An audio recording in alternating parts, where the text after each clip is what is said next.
Test. Okay, the mic can hear me. Why can't they hear me?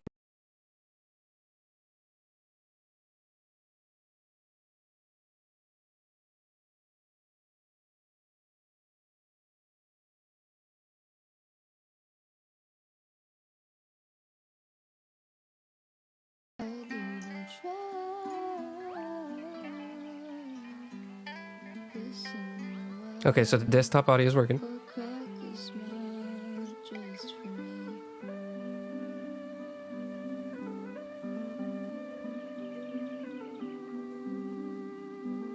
Okay, for some... Oh. What in the world, man? Okay, what just happened? Oh, okay. So I've just been talking to nobody for the past like 5 minutes. That's good. Good start. 2 minutes. All right. Hi. Let's start this all over again. I am still working on getting everything set up. I didn't check my audio until like 3 minutes in, but you know, at least we're doing it now. So let's go ahead and do like the intro again. Sorry. Anyway. All right. So we're gonna be starting a new piece, as you could tell from the title and all that. Didn't really know what to call it. I do have like a name in mind for the piece. It's a little generic, but we're gonna maybe we'll think of something else while we're working on it, or maybe somebody will suggest something. We'll see. Let me continue tweaking my camera while I'm talking. That's way too. Yeah. I already have like an idea sketched out. Like, I usually spend my time at a coffee shop before I start these streams, and I decided to take a couple minutes to work out how I want to do it. I tried a bunch of different angles. I'll show you that in just a second. I like sharing those tools. I don't mind that. What if I turn down like the brightness a bit? There we go. Yeah, I like that. Oh, hi. Nice to meet you. Thanks for hopping in on the stream. I'm about to start a new piece, but I just wanted the previous piece in the background. I just posted that to my Instagram too, so if you wanted to check that out, I'd appreciate it. But yeah, let me show off the thumbnail sketches that I did of this next piece that we're gonna do. So, wait. Where is it? Oh my goodness. I'm terrible at figuring out this camera. You know what? I'm gonna turn it to like all camera. There we go. Oop. Come on, I can do it. Alright, so yeah. These are like the little thumbnail sketches I started of my next piece that we're gonna be working on. Just trying to figure out which angles I wanted to work on, which one I think would work better. Page. Then also like working out the character's outfit. There we go. So yeah, I decided to take a bunch of different outfits, see which ones I like, because I don't really know women's fashion very well. I don't think that's surprising. So I just looked up like a bunch of Instagram outfit of the day people. Like there's a bunch of artists I follow that also just so happen to have like good sense of style. So I just checked out a bunch of them and just decided like which outfits I thought would look nice. Yeah, just trying to get everything worked out ahead of time. Thank you. I mean, they're just thumbnail sketches, but I really appreciate it. I like of all the like little things. There's a lot of like little things that you're supposed to do to prepare for a piece, like you know, getting a ruler to make sure your lines are straight, and you know, making sure that you're 100% prepared. You already have like a color scheme in mind of what you want to do. I usually skip all that because I'm very lazy at preparation. But this time I do realize that it like helped when you plan ahead. Surprisingly, who knew? But yeah, before that, there actually is a reason I decided to pull out my Talib. So let me show you something I was practicing. So while everybody was out having a regular life, I was studying the blade. Or I was studying some new art techniques. So one thing I found out was something called gradient map. So I want to see if we can work on gradient maps in the future. We can try it. But basically what it does is it takes the black and white information like that you do for like shadows, and you can put like little you can just like instantly transform like the color scheme of your character if you like are feeding it the right information. And you can get some really crazy combos. Like hold on, there's one that I really like from this.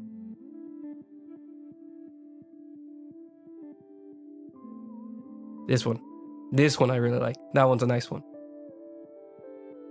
And it's just really fun to like, I really want to see how like I can transform particular parts. So like what I'm planning on doing is being able to like separate sections. That way I can make the hair like holographic and like have all these like colors, have the eyes just like instantly able to change on just depending on whatever feels good. But yeah, I'm really excited to be able to work with these. I'm just gonna keep playing with them for a second. This is really fun. Oh, let me zoom out again. But yeah, gradient maps. That's what these are. These are really cool. Go away, go away, go away. There we go. So that's gonna be way down the line because first we have to get started on the piece and get all of it drawn out. But just wanted to show you guys what I've been practicing in the meantime. All right, so let's just go and start with the new canvas. Let's see, I think it's A300. Yeah, that looks good. I need to do more horizontal pieces, but I always start with the vertical. I think it's because like on sketchbooks, like it's always vertical. So like I've always thought of my pictures in vertical drawings. I think I've done like maybe 20 or 30 like horizontal drawings in my life. They're always like explanatory drawings. So like I've drawn maps of like areas, and those are like the only times where I ever do things horizontally. I think it's because I always love the challenge of like drawing people, and I don't enjoy the challenge of drawing backgrounds. So that's why everything's always vertical. So where's my sketch? All right. So first things first, we are going to make this not completely white because a blinding white background makes my eyes. 1 second while if flood fills the layer. Okay. So next we are going to let's see. I think I can just let me start by adding a thingamabob. Just a little art guide. Do I have that somewhere?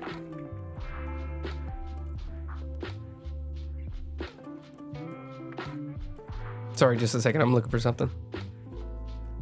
I think it actually be on the last one. Let me pull that out.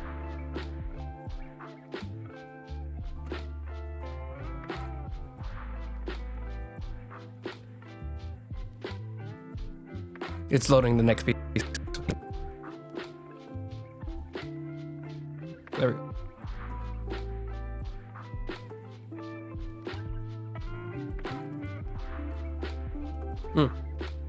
There you are. Copy that. Let's see if I can just paste it here. Turn it on. There we go.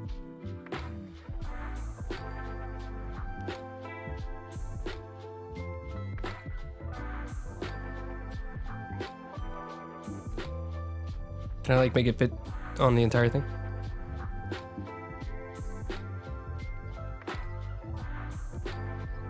Okay, yeah. Just a quick rule of thirds.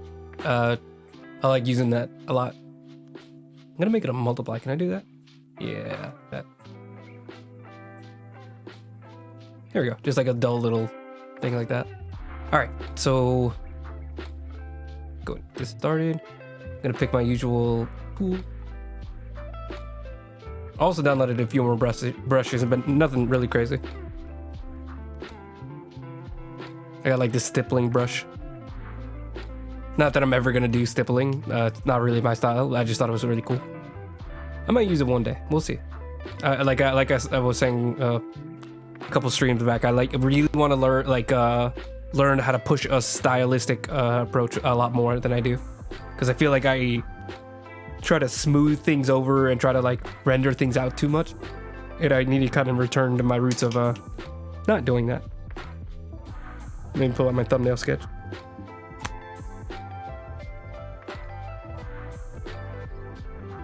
Okay. Put this here for me to stare at.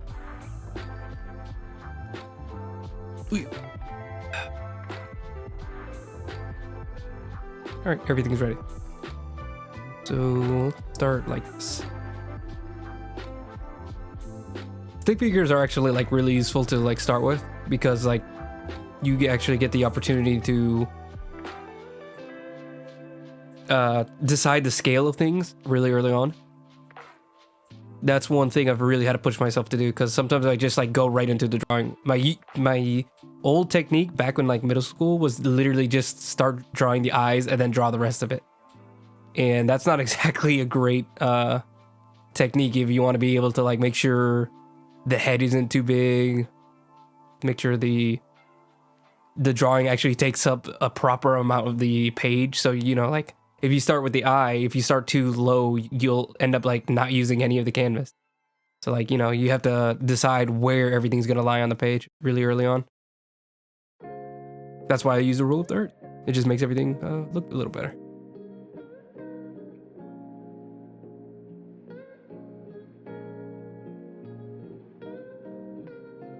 Okay. So we're going to be looking at this character from below, which is why I'm doing this like rectangle. It helps me figure out like where I want the like body parts to be, basically.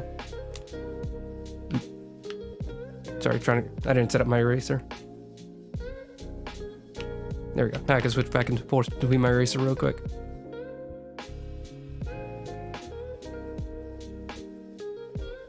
So now from this like 3D cube, I can actually like start carving out the body, almost like a sculptor. But that feels like a little bit too self-congratulatory, so I didn't want to say that out loud. Well, we're gonna vibe. We're gonna go. I forgot there's a hole in my drawing tablet. I was like, what's the clicking sound? It's the sound of my pen going over just this hole that I accidentally stabbed into this tablet. I'm still surprised that it doesn't like bother my drawing at all. I'm gonna make this brush bigger. Go like 15, because we're really high up.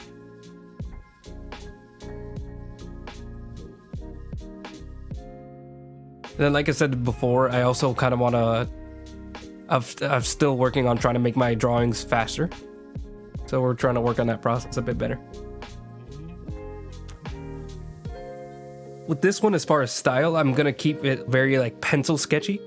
So I think not spending like an entire stream just for the ink will hopefully save us a little time.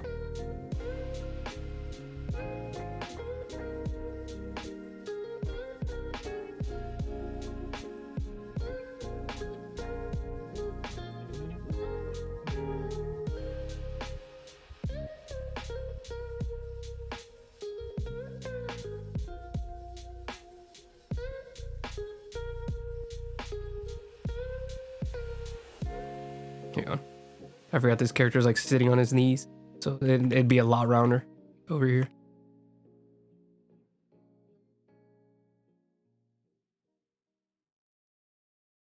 Maybe if I turn the character like this, I'll be able to picture everything a little more clearly. All right. Oh, let me talk about the theme of this piece. So the idea I have for this one is I just wanted something like a little bit more emotional, a little bit more have a bit more fun with like effects. So this one's basically going to be covered in fire. So this is going to be very exciting to draw. It's like a very like simple Heartbreak one. I've been in a very like bad mood all week. So this is kind of like my stress drawing to get out of that little hole. Sometimes I can spiral a bit, so it helps me to just get whatever I'm like thinking about in a drawing. And then usually that helps me like get over it. Like once I got it on the paper, I can just like move on. Like I've done what I needed. I can move on and go on to the next thing.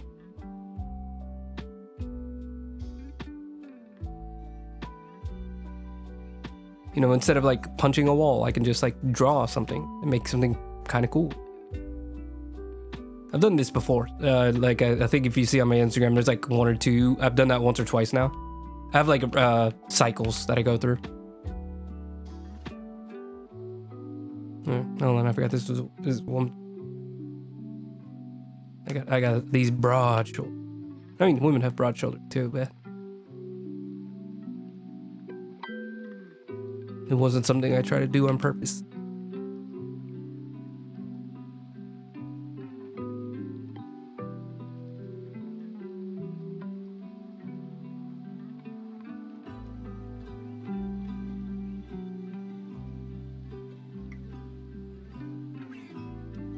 And then the legs underneath.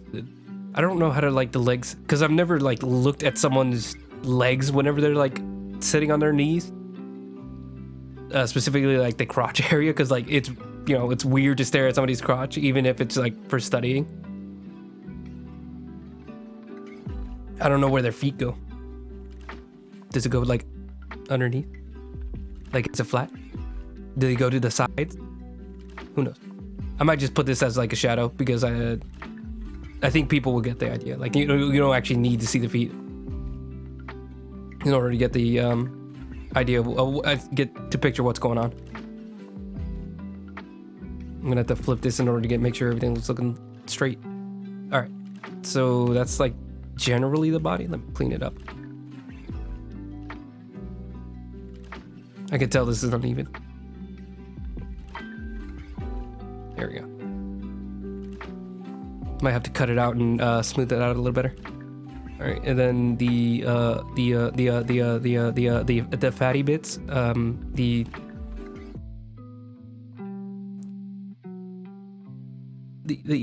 boobs. All right, yeah, that area.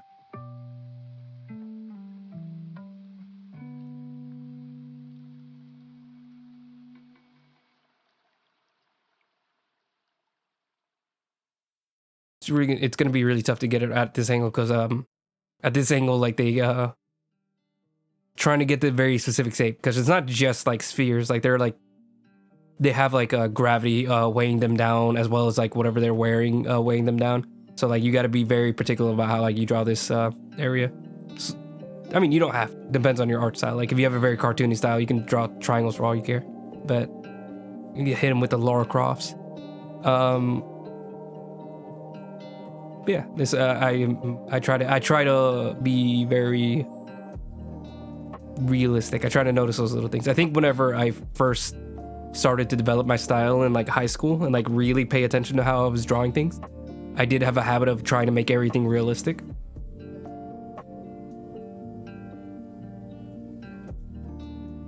And I think that's where I like lost a little bit of my style. So like when I started in middle school, it was all anime, just very obviously like anime inspired, this and that. And then I kind of moved away from that to like focus on like fundamentals, I guess, to learn like anatomy. And then I also had like a big moment of like trying to get into like American comic book styles. But the thing about American comics right now is that like a lot of it is inspired by anime. So like you'll see a lot of art styles that are like very anime-esque. And kind of like everybody in comics is like vying for like that perfect anime art style, like that blend of American art styles, and then, sorry, a blend of like American comic books, and then a blend of like the, you know, the more trendier anime art styles. Some people do it really well. Some people stick to, you know, like very American-esque. Like there isn't that channeling. Like it's very old school, you know, based off of what's their name? Who's the guy that did the X-Men comics back in the day? It was like George something. Anyways. He's bipolar too. Hold on, let me look it up. Not George Perez. Although George Perez is you know, he's absolutely a legend, and kind of like one of the names you have to remember as far as comic books. If you talk about like American comic book art styles, like George Perez is for sure like one of them, because he is almost like a dictionary of what comic book art styles look like. American comic book. Well, let me see if I can pull up a good example. These are all like the tributes to him, so I want to go for something that he actually drew as a good example.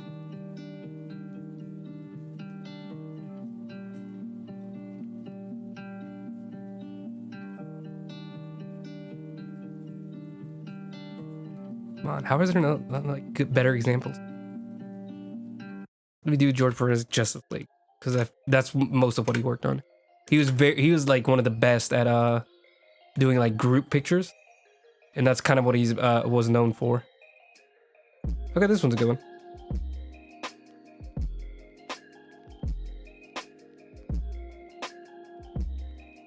Come on.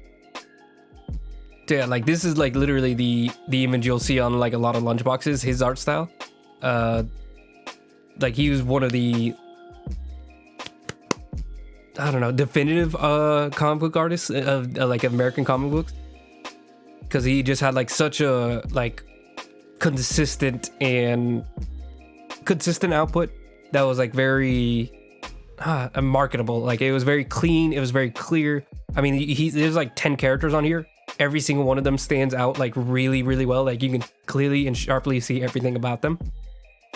So like he was just a fantastic artist, you know. And also he just passed away like earlier this year, so it's very sad that we lost somebody like that. Anyways, so when I say American comic books, the comic book styles, that's what I mean. And then anime art styles, I mean like Naruto. I mean Naruto isn't even like the most stylized anime art style. What is like one that's like really stylized, like anime?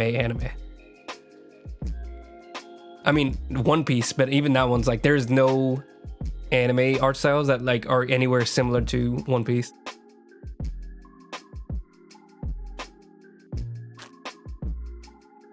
I think maybe Akira Toriyama of Dragon Ball, he definitely has like an anime art style that is anime.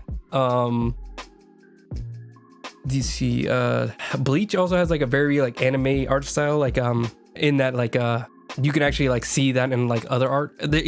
Somebody who's like really particular with artists, I can tell the difference between like, what's going on? Why can't I? Oh, I'm on a different layer. Can tell the difference between like a Bleach art style and like just any other anime. But I think, you know, like the stylized sharp eyes, the like really long faces,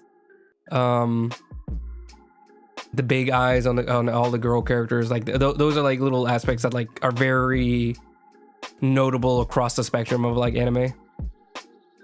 For some reason I'm thinking of Attack on Titan, even though I wouldn't like immediately jump to Attack on Titan normally, but like that's also one where like all the characters have very, very big eyes, which is kind of surprising since it's like such an adult theme anime manga, and whatever, you get the point. But like the art style itself is actually kind of like very almost like shonen style, where like everybody has like large eyes, like regardless of their character. I think except for like the old men. But anyways, I haven't watched too much about Attack on Titan, so that probably changes as like the arcs go on. She has a hole in her chest.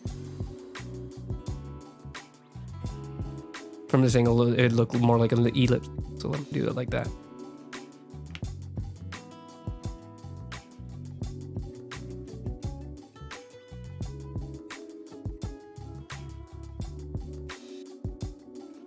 Oh, I have her grabbing her throat. She's not supposed to be doing that. Let me change up the pose a little bit. I gotta redo the arms. She's supposed to be like clutching at her chest, kind of like clawing at her own self.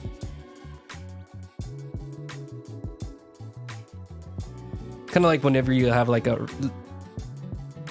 don't know if this is like weird, but like whenever I like actually feel emotionally hurt, like my chest actually will feel pain.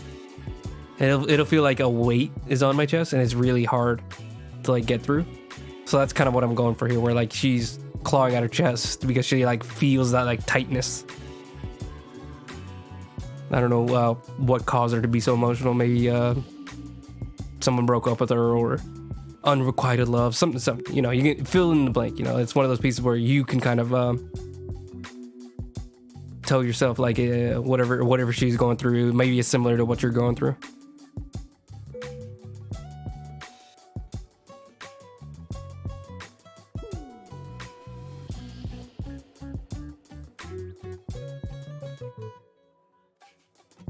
Why was I talking about anime again?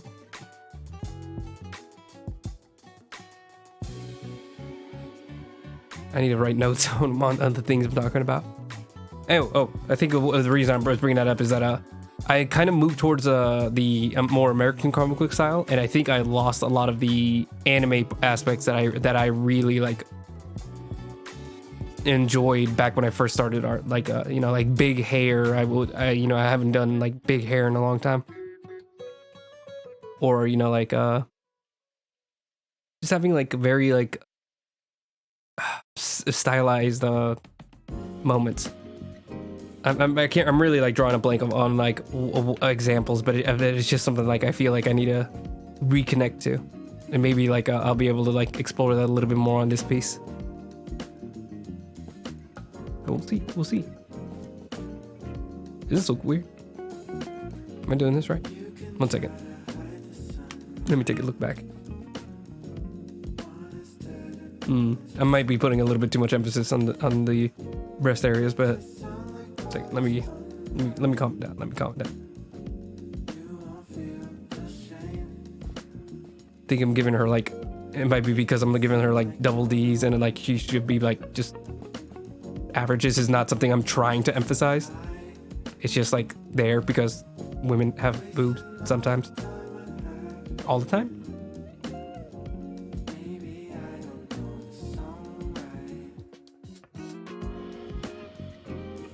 Sometimes that male fantasy just gets away from me, you know? You're just like, let me give him big bazongas.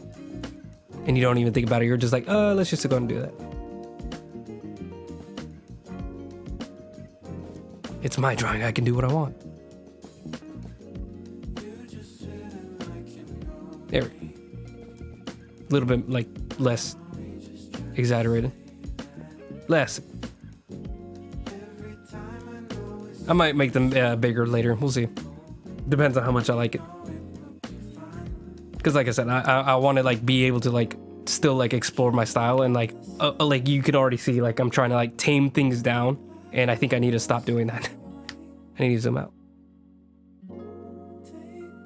Okay. Let's get to the actual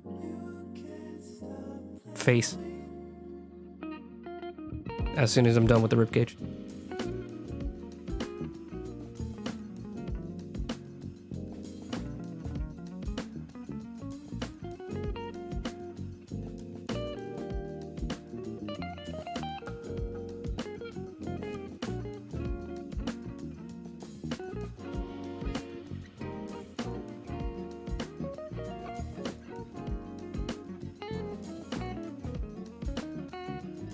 This angle looks very weird. You know, it looks weird because it looks like I'm trying to emphasize a very particular area, but it is not supposed to be the focal point. So we will cover it in shadow later. Do not worry. I am not a lewd artist. Not yet. Not yet. One day. One day when I really want that, just like that kind of money. 1 second. I actually have a cold right now, so apologies if you hear me sniffing or coughing. That's also probably why I've been like in a mood late this week. Like I've just been sick, and it took me a while to realize it.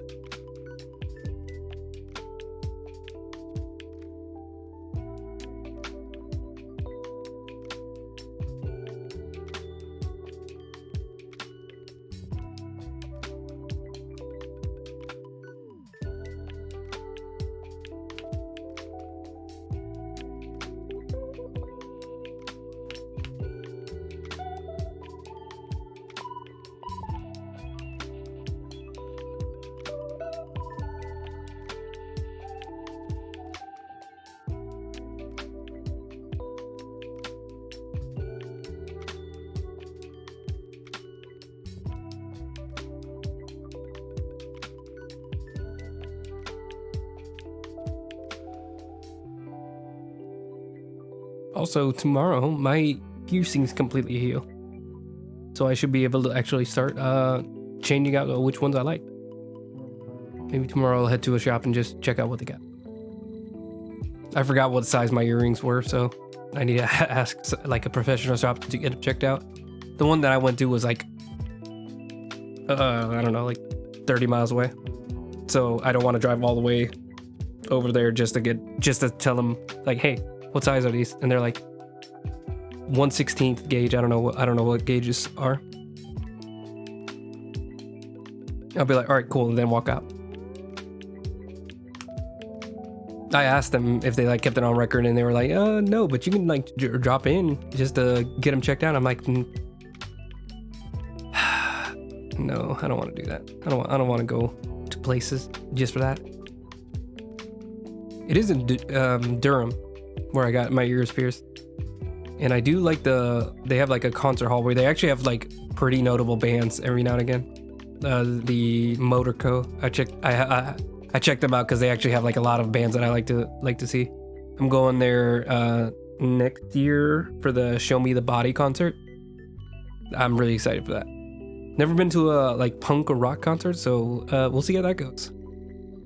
Hopefully it's not what I have like pictured in my head of like guys just like throwing drinks and getting blasted while live music playing. My anxiety does not do well around people. Smaller concerts usually do better. We'll see. That's very much down the line. That's like in, I don't know, like April next year. So yeah, I got a lot of time to worry about that. Or not worry about.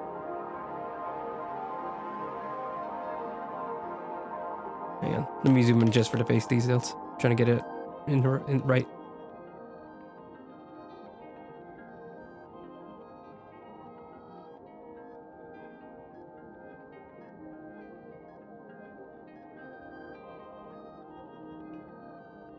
I like going for really like crazy eyelashes now. I've been seeing like a lot of artists on Instagram like who go real crazy on eyelashes, and I something about it is just so eye-catching. It's so interesting to me.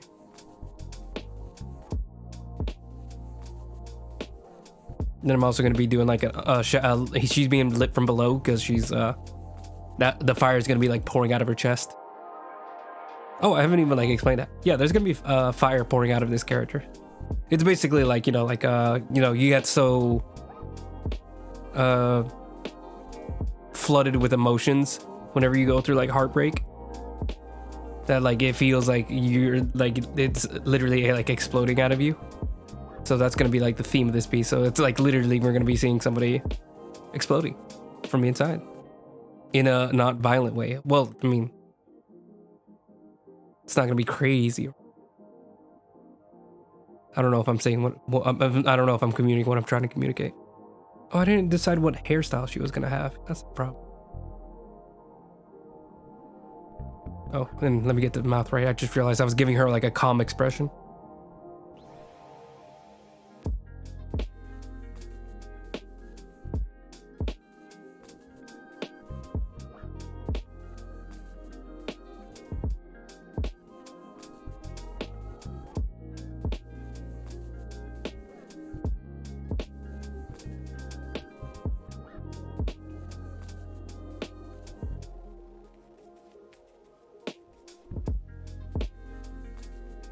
She's like gritting her teeth.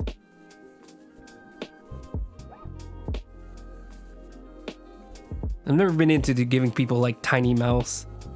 It's like a very easy way to make characters like adorable is just give them like tiny, very small features all the time. And I try not to do it for the mouths because I just think people with big mouths are interesting.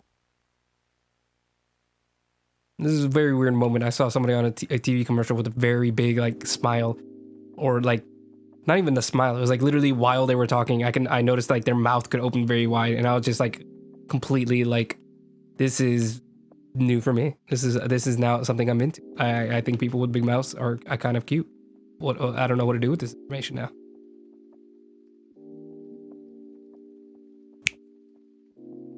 Things you definitely didn't need to know about me.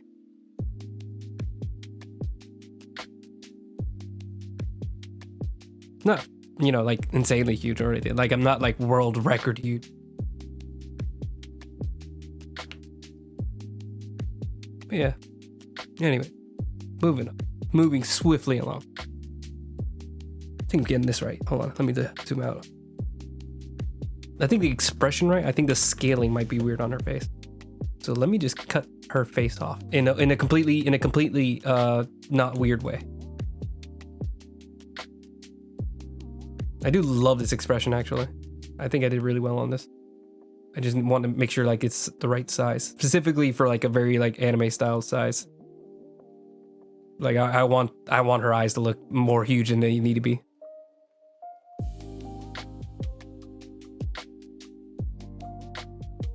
Let me zoom out and see if I can get the scale right from far.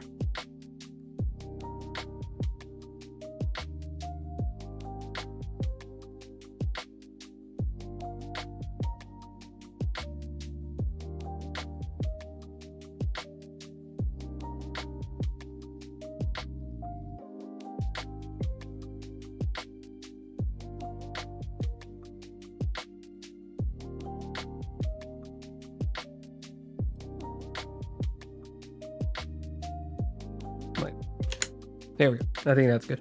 Probably needs to be tweaked a little bit, but we can fix it. I'm gonna merge it back in. Bah. All right, back to tweak.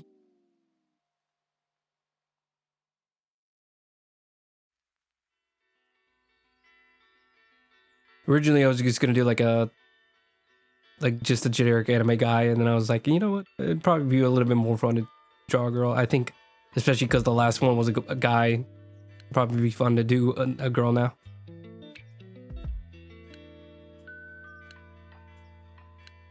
I used to not draw like women at all because I thought people would look at me weird. Because I thought they would think like, oh, I'm trying to like look at women in a certain way.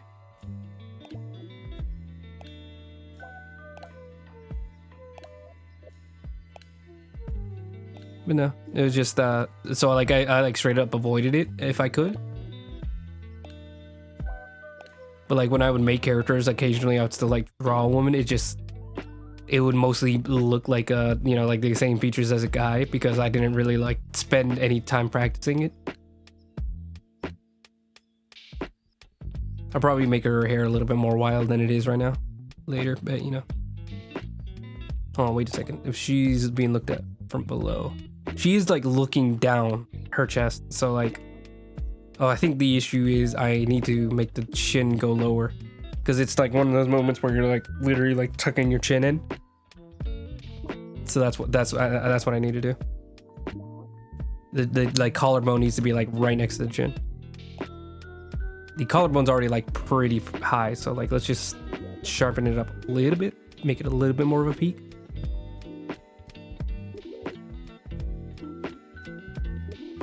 And then the chin should be like right here. I might have to cut the face off again. I mean, cut the. You get what I mean.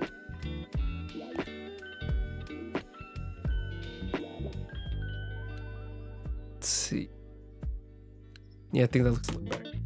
Then we can just like make the face follow that, and not have to redraw it from scratch again. Beep, bop, bop. It's like a drawn lasso tool, but I like using just this regular like polygonal tool. For some reason it's easier for me. Deselect. Zoom out again so I can get this right. Too low. I think there.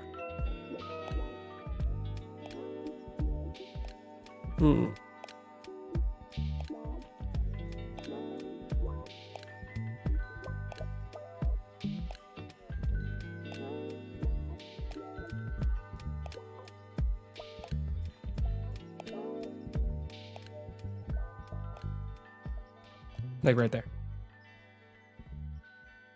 Let me take a breath. Wee.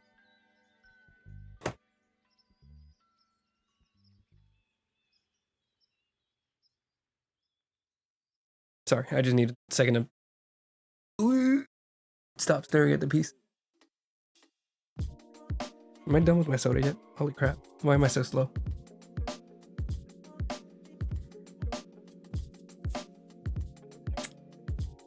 Okay. Let's fix up the hair. Hopefully one last time. Oh, we need to merge them. Keep all the line on one layer. What? Go away.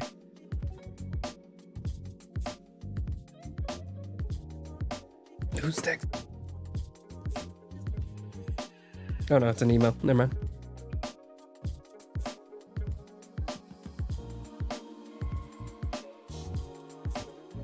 Just LinkedIn telling me somebody's staring at my profile. Very useful. Oh, I see what it did. My thumbnail sketch, the hair is slightly different now. I was wondering why it looks so different on here. It's because it's more of like this shape. I don't know what to call this shape, but it's more like this shape.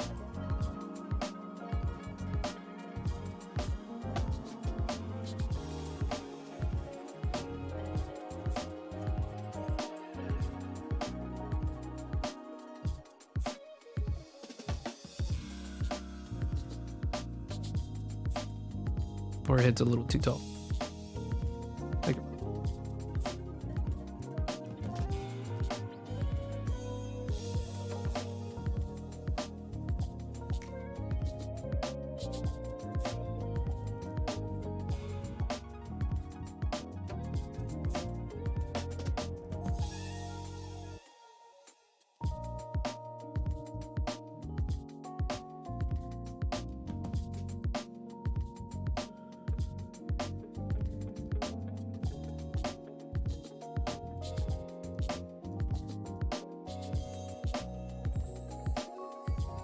oh, hold on.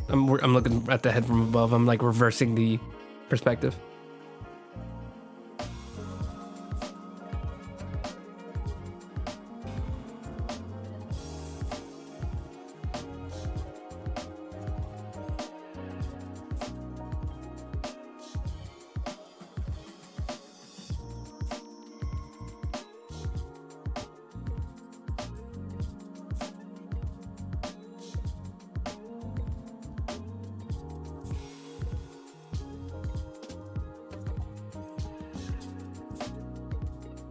Just slowly trimming down the hair so it's less of a helmet.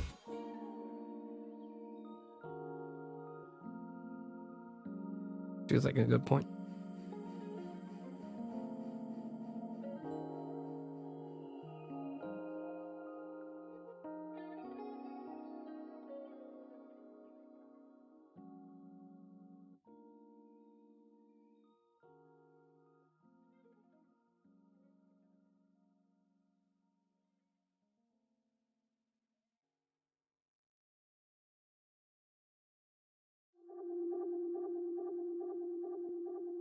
Okay. All right, 1 second while I look at my sketch, see how things are looking. I think the perspective is actually less extreme on my nope sketch. And I think I prefer it a little bit. Let's see if I can tweak. Oh, too much. I think I did the exact same thing. Like I want to slightly move it up, but it's like, nope, only extremes here. I think it's gonna do it again. That one's not bad though. Tiny bit. Then move it down so it fits back into the rule of thirds. Perfect. Like that, right there. Slightly make the angle a little less extreme. Because she was like pushed really far back. Ignore what I did with my hand.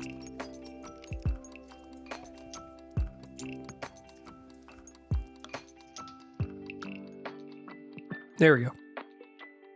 Ah, coffee. Okay, let's see. Let me see. Oh, the face is almost exactly the same. No. I do need to work on the ribs. The ribs are a little bit more nice on this thumbnail sketch that I have. We'll have to refine everything later. I think what I'm gonna do is I'm gonna do like an anatomy sketch after this, just to like make sure the bones are all worked out and see if I have to tweak them from there. And then after the anatomy, I'm gonna do one last pass through of cleaning everything up. So like, it's gonna be sketch 1. I'm gonna do a sketch 2. That's basically just gonna be like the body parts. I'm trying to think of how to explain it. The like geometry, the actual like shapes. And then sketch 3 will be like just doing it all over again, mixing the two, making sure, you know, like this thigh is pointed in the way that I want it to be. Sorry, my nose is getting clogged up while I'm talking. If I sound weird, I'm really sorry. But it's just, you know, my nose acting up. Oh yeah, now it's really acting up. 1 second.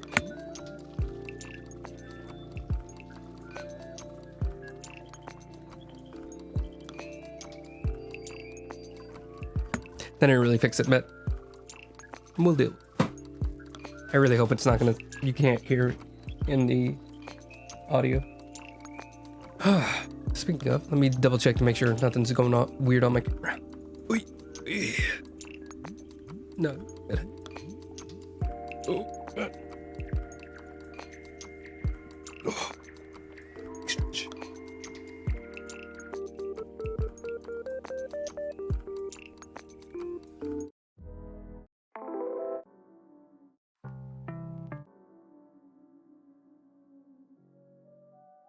Okay.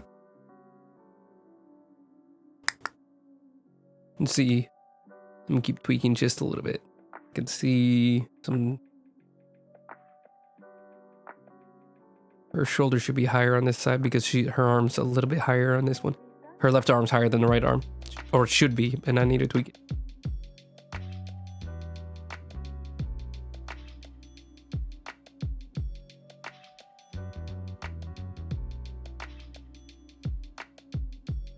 All right. Oh, this is from the rectangle that I started with.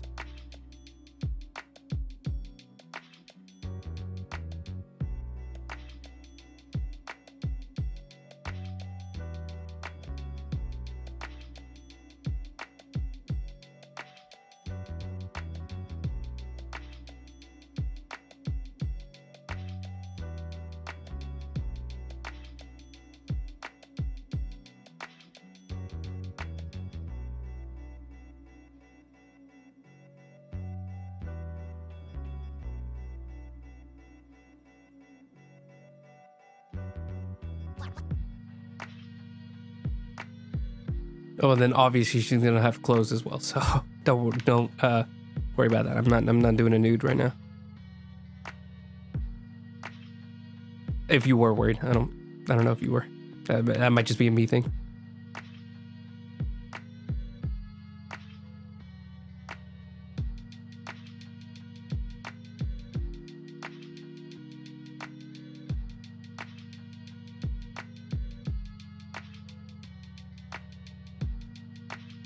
She's also not rocking a 6-pack. I'm just drawing out the muscles.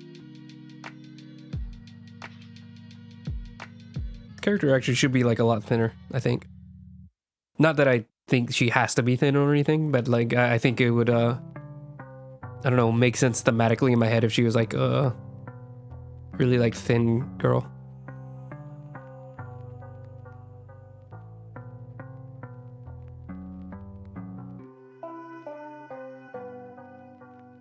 Like even make the hips less pronounced, because it's just like a very. I think it's because I'm thinking of like being hollow on the inside. So like that's making me think of like bones and all that. That's kind of weird to say. I'm thinking of bones right now. Oh, she's dancing, isn't that? Okay, that's enough. I'm gonna give myself an aneurysm. Somehow turned off my tablet while I did that. As much as I love thick thighs, we're gonna have to see if I can shrink them a bit. But that's the thing. Like I don't really like look at people's thighs that much. Like I don't know what the skinny person's thighs look like when they're like all bunched up and like rolled together. How thin does it normally get?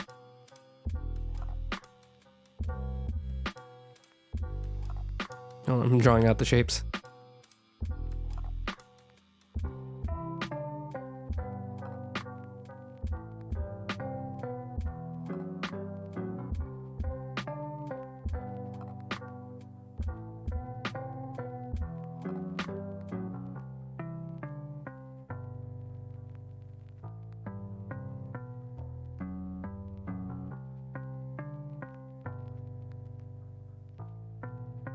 The focus is supposed to be the giant hole in her chest, but for some reason I'm focusing so much on the legs now. Hey, it's alright. We'll make sure it all comes together. By we, I mean you. I'm not doing any work here. I'm being lazy.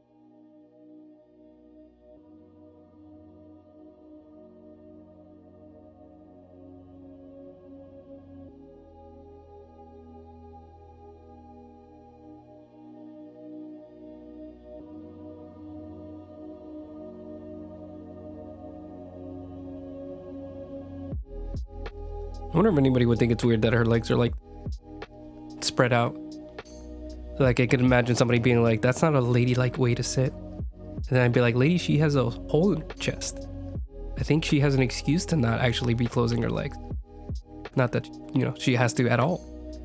Like literally, don't worry about it. There are bigger concerns right now.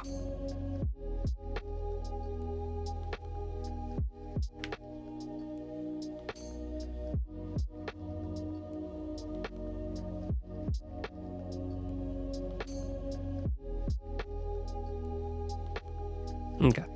And then as far as chest area,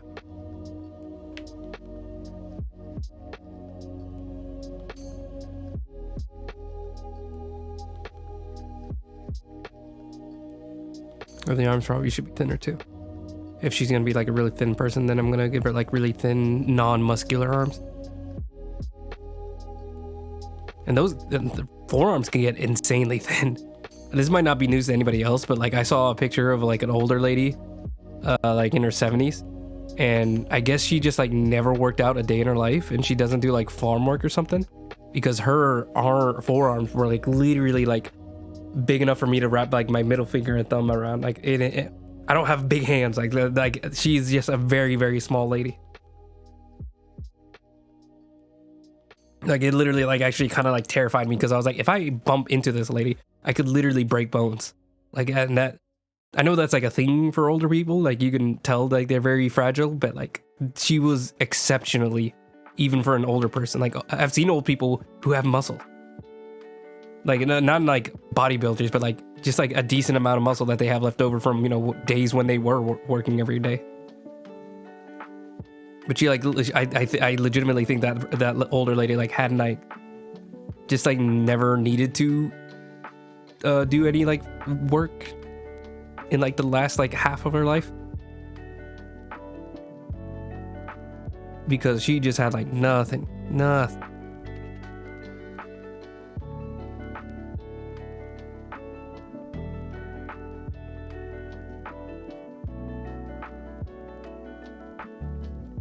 Okay.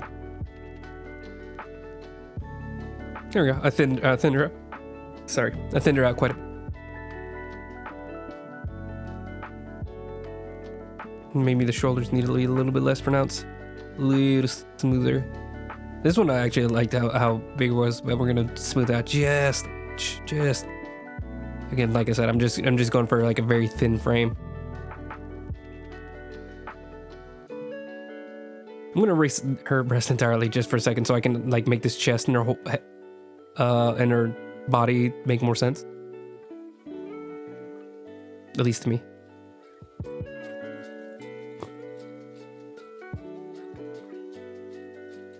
And I'm gonna like carve it out in a way that I think it should be.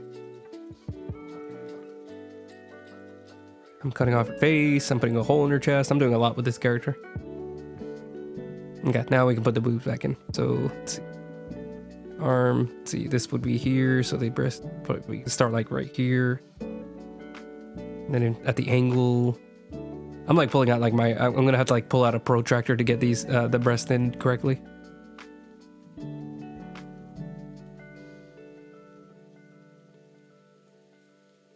The thing is, I don't know if like if the hole should go through the breast or like it's like a magical hole. Like, would it go through the breast, or would the breast overlap the hole? Maybe I should just like carve it out of the whole thing. That way, like it keeps the shape.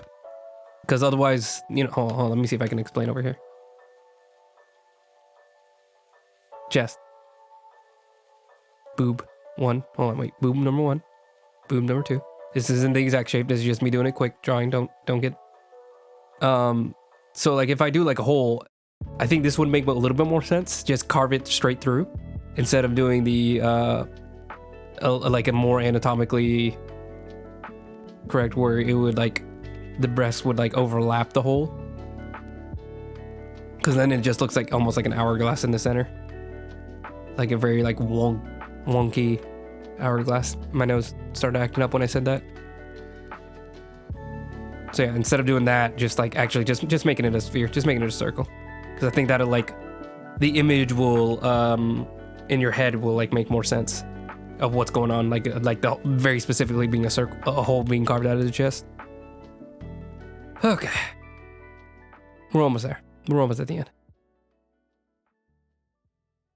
I just want to make sure this area is, get this worked out early before it becomes an issue.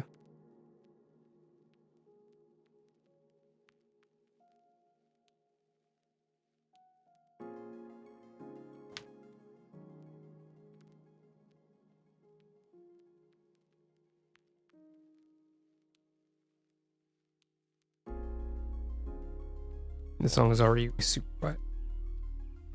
Go away. I'm gonna turn the music back up. I think I put it down too low.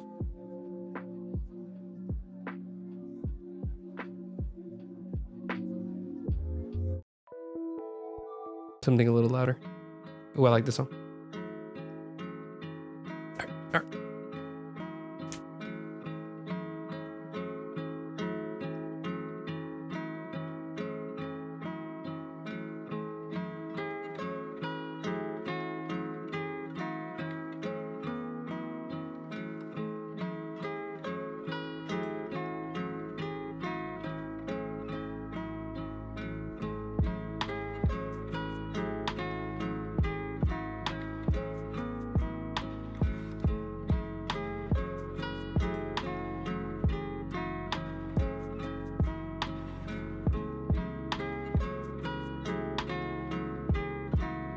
What if I want to make it huge?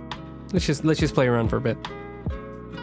Because I did mention earlier that I did maybe want to scale him back up, but like now that I've decided that just how I wanted to draw the hole in her chest, I'm wondering like what would it look like if I made them huge now.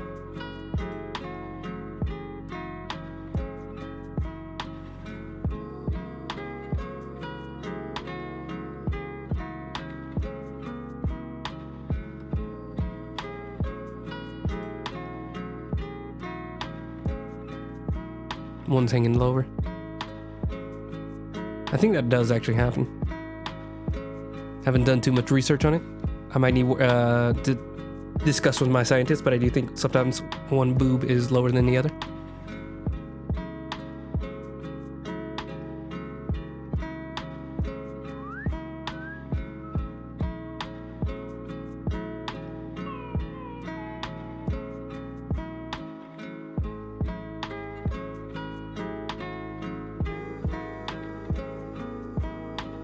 We can do it like that. This isn't too insane, I don't think. I think if you like translate it into real life, it'd be a little crazy, but as far as like art, like it doesn't really look so excessive. Let me move the arm a little bit. So technically her hand would have to like be pushing down on it, so the boob would, I guess, like wrap around the hand a little bit. So it kind of look like that, or like it covers the hand just a bit.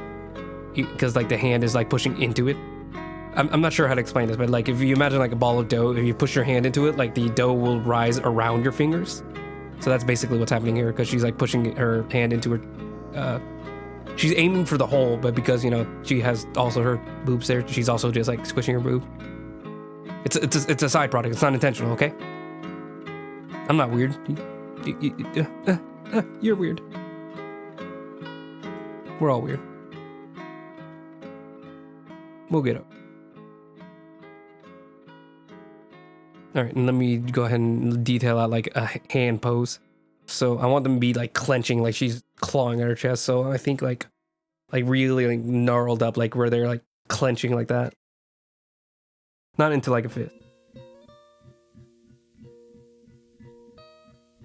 Like a fist would feel like a little too intentional, like she's almost posing. Clenching like this feels a little bit more like she's not sure what to do with her hands other than they're hurting, so they're just like tight. See if I can draw that out. I'm gonna do a little bit loose, like maybe like this, where it's like she's kind of just like moving them in the moment. She's not like posing, like ow, pain, like she's doing this. I don't know what to do. I don't know what to do. Something's happening. If that makes any sense. I think that makes sense. To me, that makes sense. We'll see if I can draw it. Let me draw it. I'll have to, hold on one second. I need to decide where the fingers start. Like that. There we go.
And then usually these two fingers are like in cahoots, you know, so like if you're like doing a pose, usually it's the 3 fingers over here that does a lot of the movement, and then these 2 fingers are kind of just rolled up. So let's see if I can make sure I notice that detail. I think this one should be a little more rolled up, so like this one should be like right here. The next one should be a little bit above, but still like rolled up. And this is the one that actually like starts to push out like really far. And then the one all the way, you know, the pointer, it's called the pointer finger for a reason. It's always like doing its own thing. What does it do? Oh, it does kind of point out a little bit.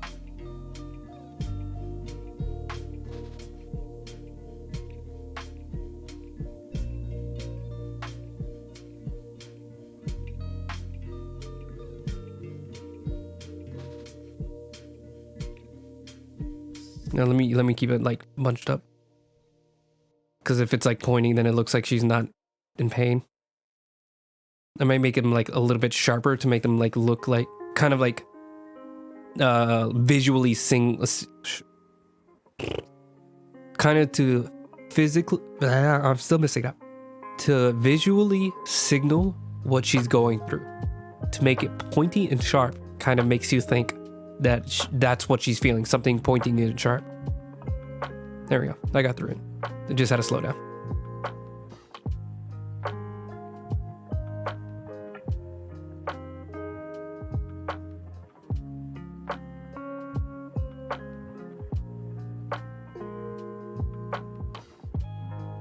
Something to shake. Oh, it's the soda.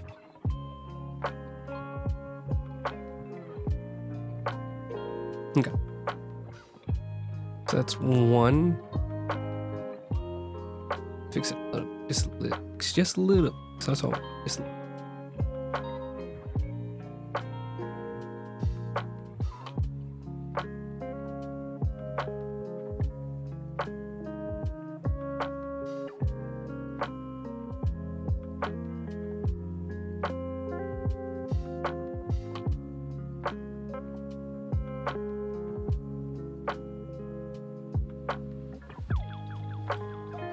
Her fingers aren't going to be that wrinkly and lined whenever I get to the final of it, but it helps me figure out where the tendons and everything are gonna move, plus all the veins and whatnot.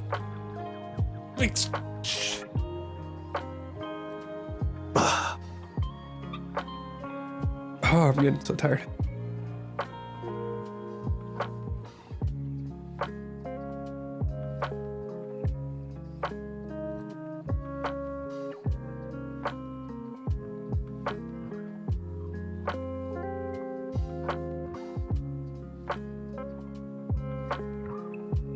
All right.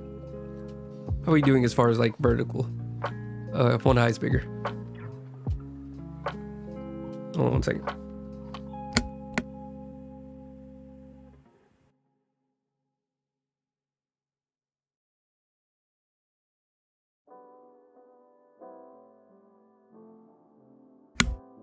I think that kind of fixed it.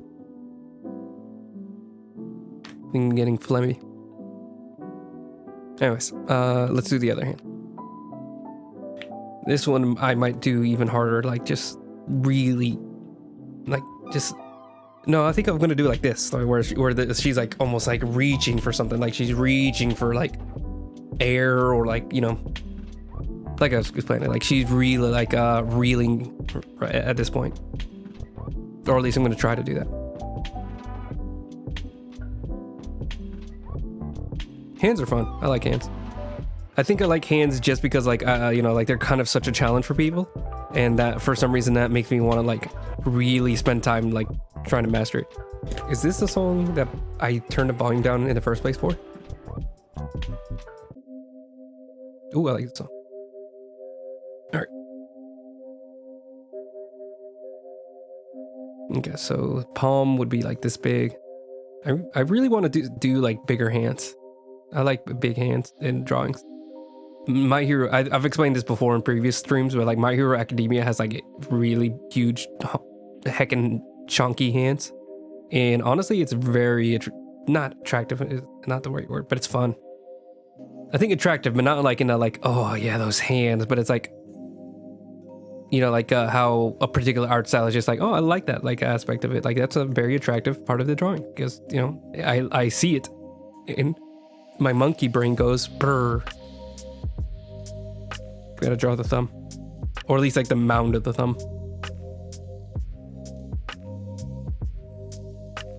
Okay, let's try to detail these fingers out now.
This one's a little bit higher than her boob, so this won't like do the dough rising over your fingers thing that I explained earlier. It won't do that as much because this is actually like more towards the chest than the breast.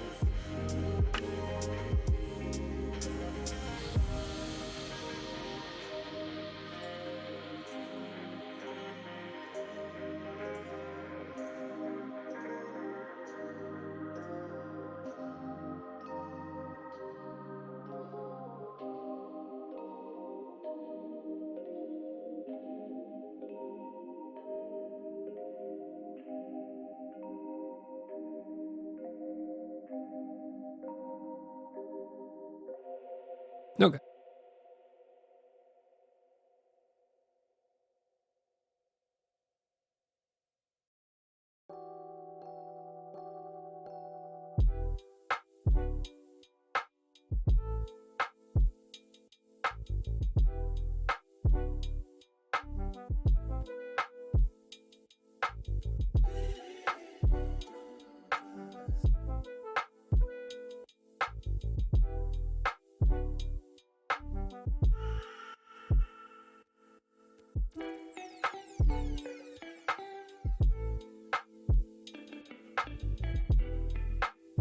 Oh, whoops. Nope, nope. Don't want a pencil that's 1,000 pixels wide. I thought I was messing with the eraser. Let me try to do the collarbone a little bit more pronounced. Because collarbones actually have like a funny shape to them. They're like wavy. Especially when you look at them at the right angle.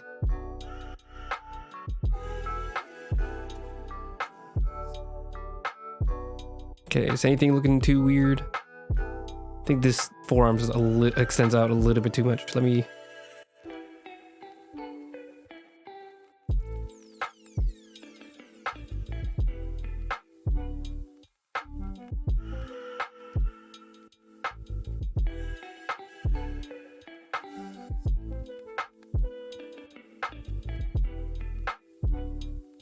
Okay, and then let me go and fix this eye because this one's way bigger.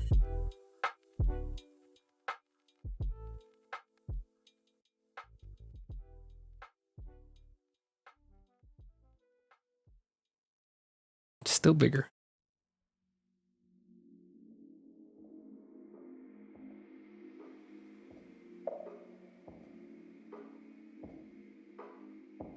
Sorry, let me back up. Now they're pretty similar, I think. Let me make sure it's like directly in the middle. Maybe like 45. Wait, hold on one second. Let me push myself.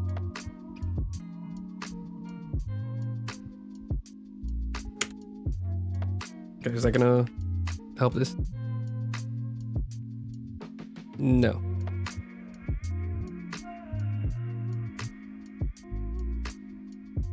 Trying to find like an exact balance.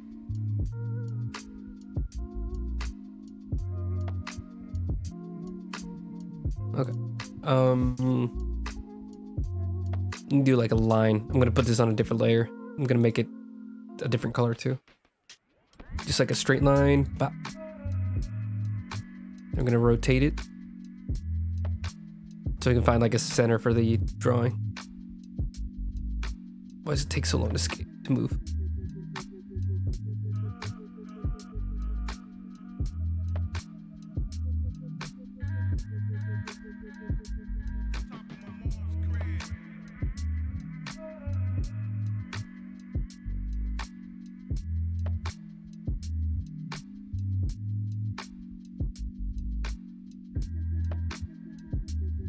This feels right.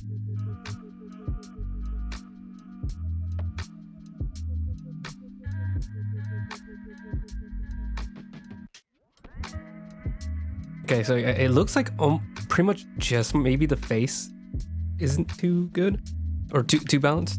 Oh, never mind. I can tell with the this pelvis is lopsided for sure. All right, let me get back to this. My feet are cold. I'm putting on my slipper.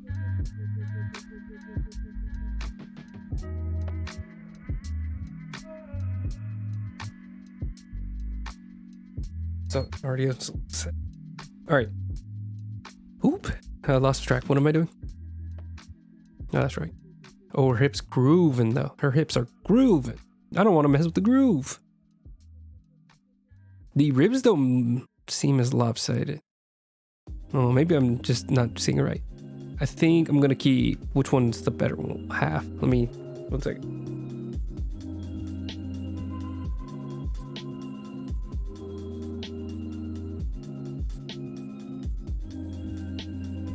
Sorry, I'm trying to figure out which one I like better. Which like dip. I think I like the one on the left better, so let's try to make that match. I don't know if any of what I just did with my hands made sense, but I'm blocking like half of the drawing to see the line better. Now I'm gonna try to make a match.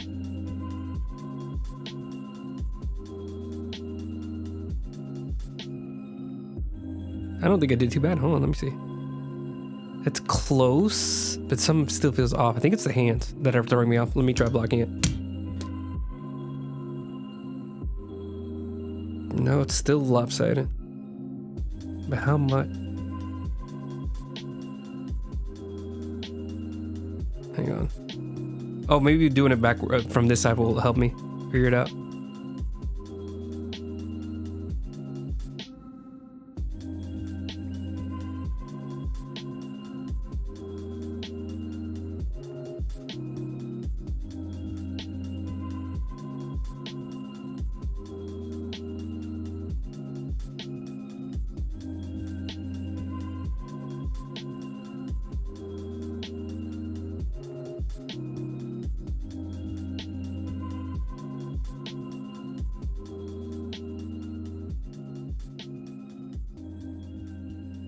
Again with the arms. Hold on 1 second. Then the legs are freaking. I can't do it with 2 hands. Go. Oh, try to make. Let me like zoom in like a sniper.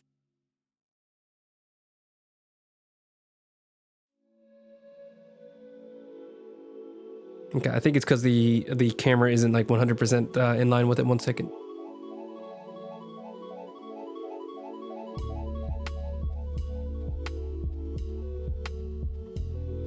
Straighten it out. I think there. There we go. That's much better. There you go. It's lopsided, but it's so barely noticeable. I think it has to do with the upper chest. Let me fix that.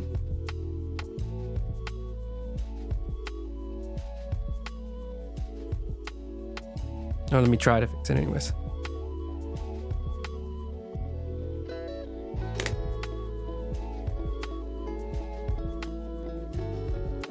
It's almost perfect. It's almost there. I think it just pushes out a little bit more on this side.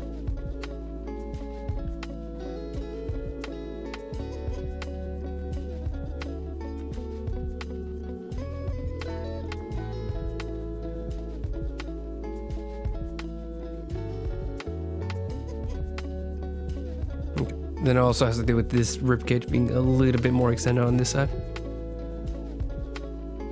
Just slim that down. Okay. And then what about the legs? They're obviously mismatched because one of them is longer.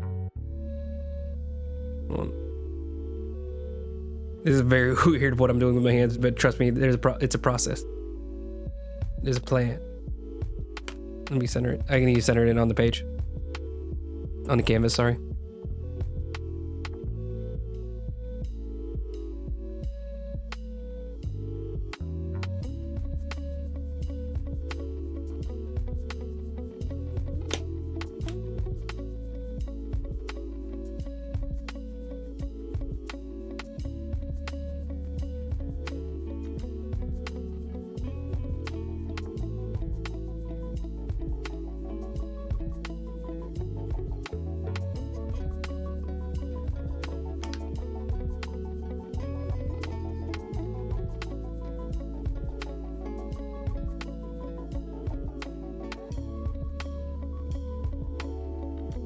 Okay, and then let's try to focus on the face. Oh, I gotta center it exactly.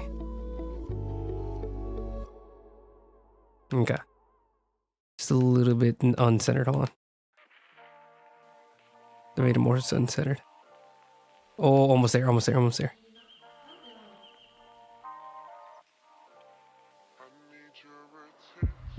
I really like this song. You're going through all my favorite songs now. Okay, this feels like it. All right, so yeah, obviously this one's uncentered. I think the eyes are almost good. Yeah, the eyes are good, which is the only one that I worked on, so that makes sense.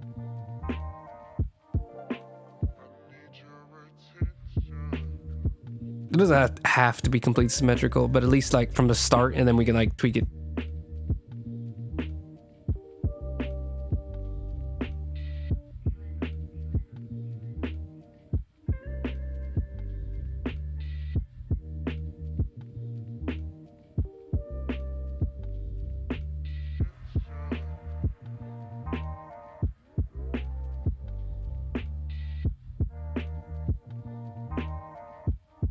She's gonna have a cone head. We'll fix it, but let me just at least focus on getting it the same shape.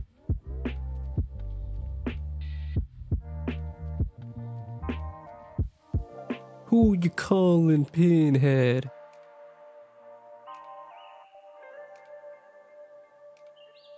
That's fun.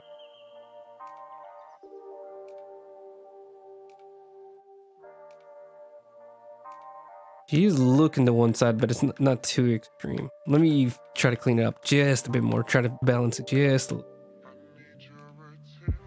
There's a lot of like little issues here.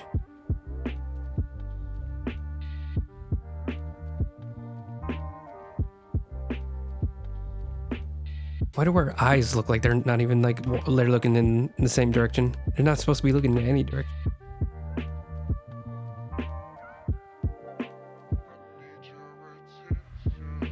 They're supposed to be like centered.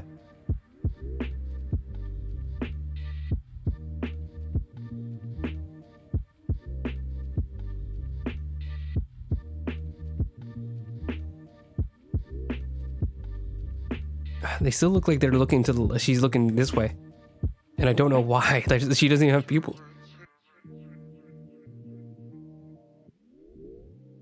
Oh, I think it's the bottoms of the eyelids. I'm getting down to the nitty gritty. We like nitty.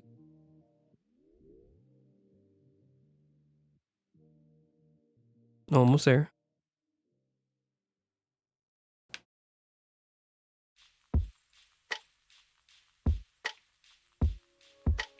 And this one's definitely like sharper on this side.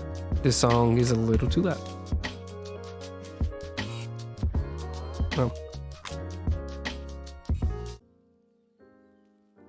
I don't want the songs to be too quiet or too loud. They have to reach a middle. We don't really appreciate centrist except in volume levels. We like centrist in volume levels. Or I don't know, anyways. You can like whoever you like.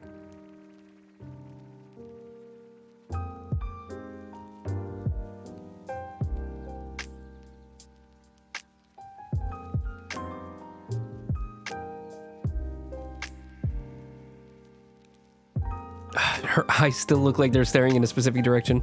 I don't know how this is happening.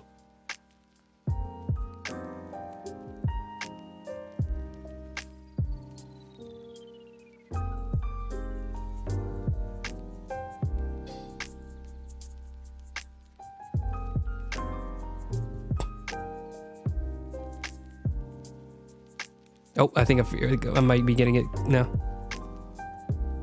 That helped. That helped. We're almost there. We're almost there.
This is gonna be the entire stream, just me trying to balance these eyes.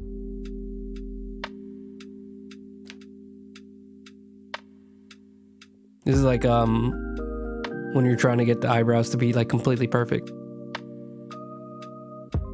and completely even. Okay. I think that is as even as they're gonna be. So now let's fix this head so she's not a cone head.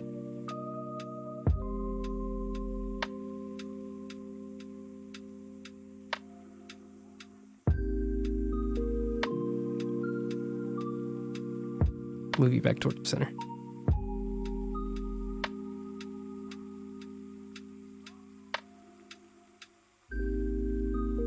Oh, is it also the eyebrows that are making her eyes look uneven? Again, I gotta fix it.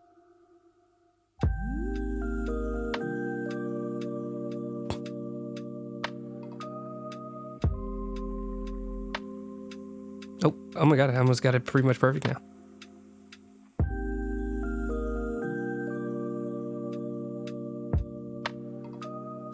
One side's definitely bigger. By like a hair, but it's just enough to be noticeable.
Okay.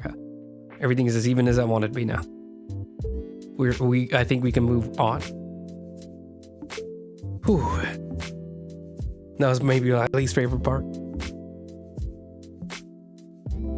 Who needs even drawings anyways? Asymmetry is key. Anyways, let's see. Is there anything I need to tweak as far as like all the edits that I made? I made this like a very pronounced shape just to even them out. So let me see if I can dial this back now. It's much more easy to change this. I do want a little bit of belly. Like I don't want this person to be like starved. Like even like thin people, if they like sit down, they also have rolls. So like drawing people with like completely flat bellies, even when they're like completely sitting down and they're like curled up, just doesn't make any sense. It just makes people think there's something wrong with them. It promotes an unhealthy body, I think. I don't know. Whew.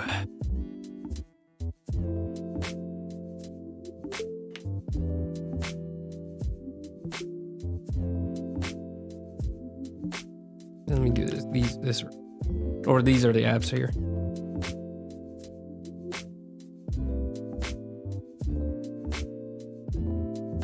And these this like ribcage shadow is more of like a structure thing. It's not actually lines that I'm going to be including. Ooh. Sorry for the popping, but I need to stretch. Are the hands too big now? No. I'm just gonna leave those big. I saw a guy, it was almost like, I would say, a master like anime illustrator on Instagram, because like their art is just, but like there was this one picture that I saw where the hand was just so insanely big, and I don't think they did it on purpose. It was really funny. Like I'm not even like mad. Like I'm not even like, ooh, he should have fixed that. Like I think it's completely fine and actually kind of awesome that he just, you know, like the anatomy didn't matter. It's still a good drawing, even though like the hand is nonsensically huge. Sorry, 1 second. I need to fix some stuff.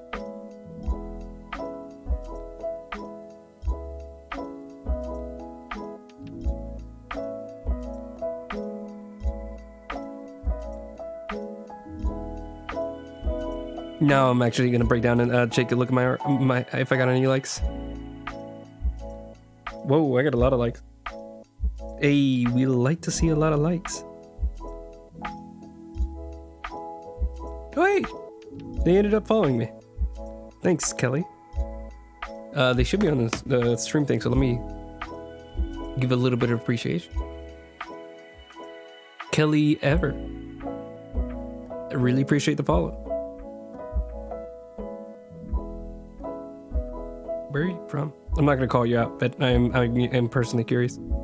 Because sometimes I get people from like other countries and I'm really confused on what to do about it, because I am an American-centric brain person. Okay, that's awesome. I got Vampire the Masquerade to like me. That's good. That's always my goal, because like if I make Vampire the Masquerade characters, the least I could do is like it. You know, like give me a little like, give me a little push. But that's awesome. A lot of the people, my usual followers, ended up liking it. That's good. I can't like get too like clouded about that, because you can get very like obsessed with like your likes and stuff, and you really should not be doing that. But I'm an artist, like it's kind of impossible to not care about what people think. I think people try to do that. Like there are artists that, and I mean there are probably artists that actually do completely like disconnect from their ego and you know, have their arts be this thing that like is just for them. I mean, not to say John Baptiste, but I do know of a piece that John Baptiste did on his wall that he never actually like meant to show to anybody. It was the one where there was like a black kid that was being beat up by police. It was based off of like a very specific news story that he saw, or might have even known. I don't remember the story. But yeah, he did like, I guess kind of like his like emotional piece where it was like just him getting like his emotions out onto a painting on his wall. And I think that might be an example of one where they're sorry, hold on a second. Example of somebody who like did a great art piece and didn't really care who was going to see it. Although I think even in that case, he might have, you know, it might have been for like his friends that came over. But anyways. All right, that's enough staring at my phone. Sorry. That's rude. Ugh. I saw somebody bought a Taylor Swift concert ticket. Ugh. I keep hearing that she's good, and I just can't.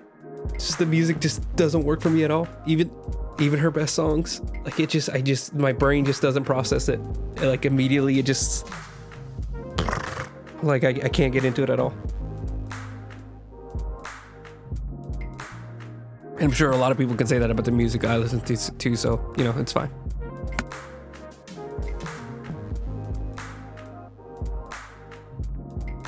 Sorry, I thought I heard something.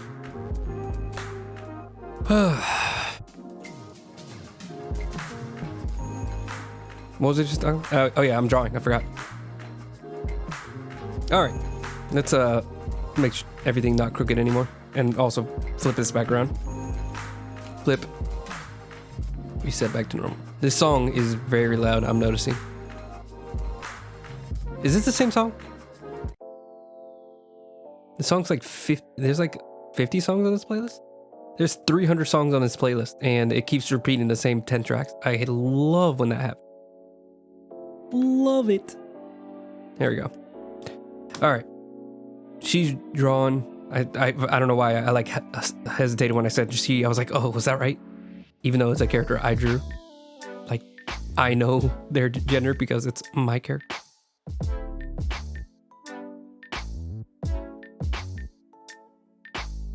Let's see. Fill that in a bit. All right. I think we can move on to... like I said, I was gonna do like another one where I draw out just shapes. I don't know if that's entirely necessary. Let's try it. Oh, sorry, this one.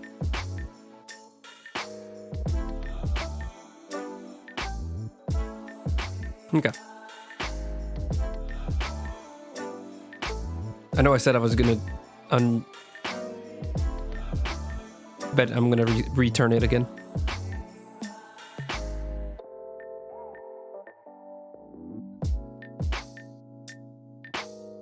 I'm gonna do this in another color.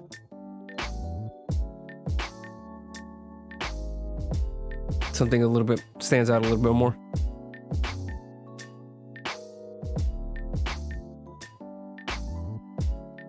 Let's go with you.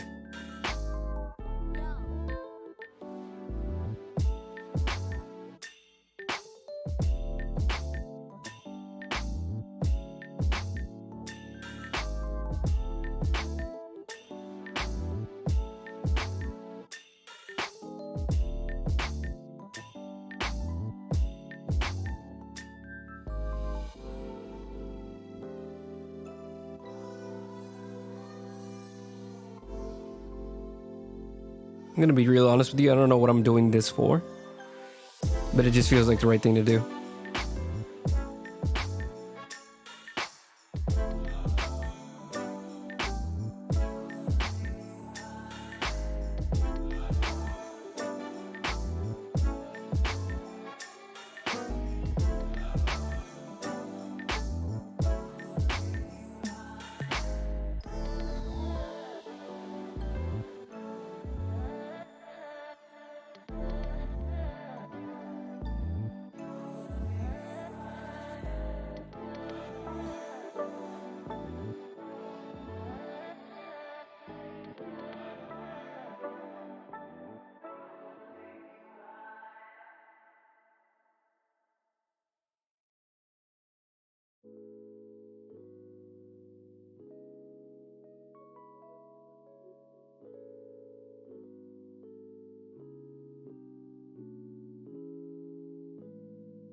Do not ask me what I'm doing, for I do not know the answer.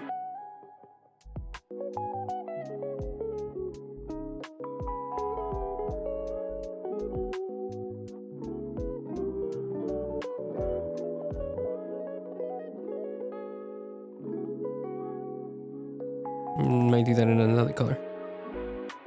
Let's do like just these parts.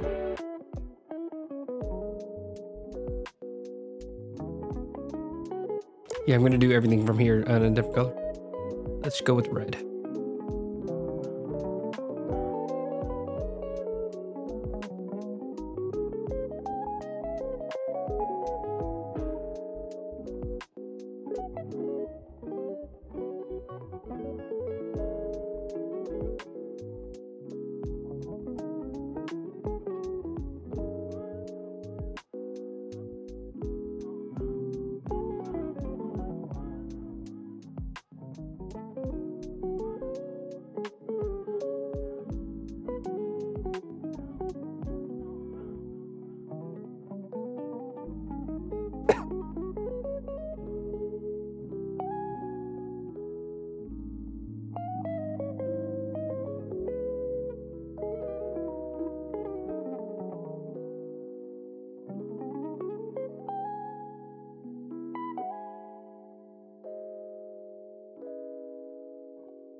I like this one. Just a little bit of a pan drum. I think that's what this is, or maybe it's kettlebell. But I like it, whatever it is.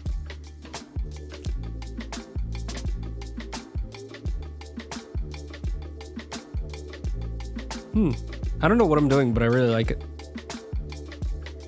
All right, I'm gonna do another color for the legs.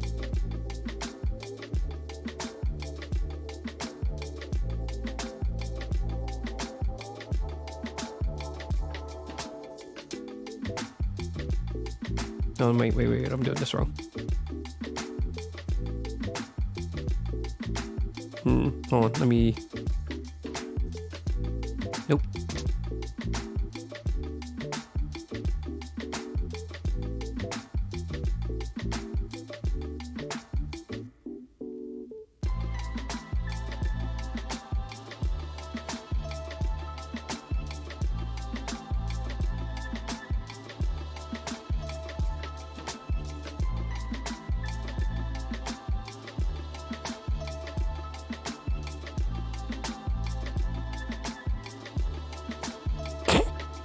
Sorry. Sometimes the childish part of me takes over.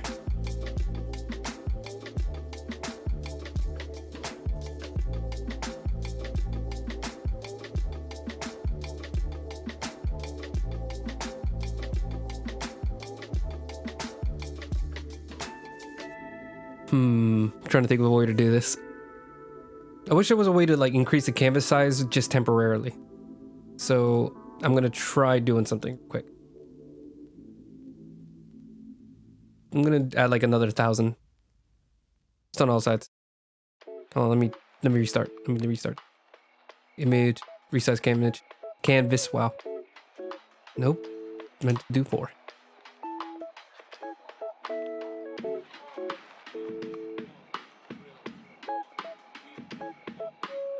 This way I can like draw off of it.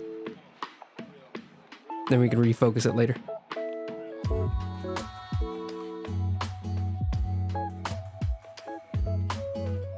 Oh, I think I see.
Okay.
Her hands kind of look like she's up for a fight, but she's clawing at her chest. Yeah, I'm not sure why I felt the need to do this little sketch, but I'm actually kind of happy I did because I think it looks neat. Oh, hold on, let me do what I was gonna do. So I think the way I'm gonna try to keep this is Control C.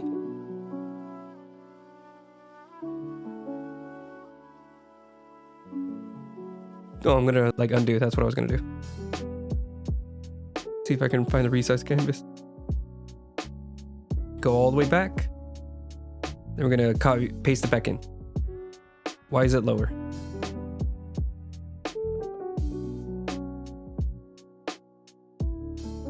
Okay, I guess I gotta just find the center again.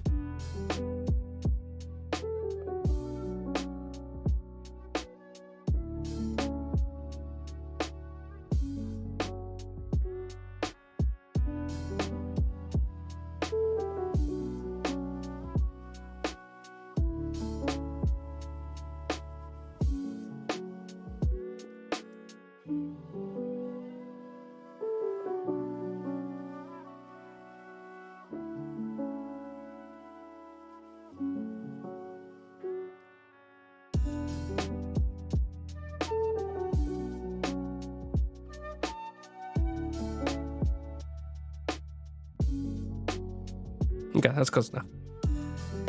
Then I can delete the original, turn this back to normal. Can we put it like, I don't know, overlay? Yeah. I don't know what difference that makes, but I just felt like doing it. I'm also gonna make the line art underneath the multiply for also no. Yeah. So now we have like a skeleton for what's going on underneath. I'm not sure if I needed to do that. You could definitely argue I should have done that first. But you're not my mom. I can do what I want. And I don't like you. I'm just...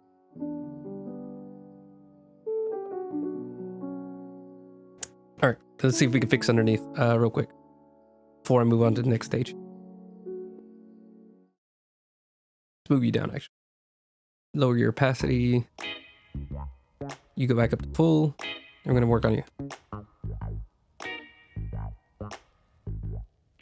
It's not really much I gotta fix, it's just this area right here.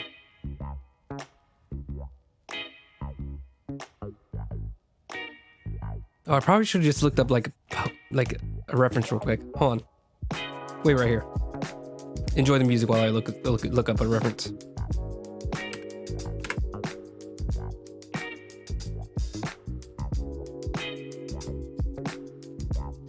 Oh, nope. That's just pictures of the feet. Go away.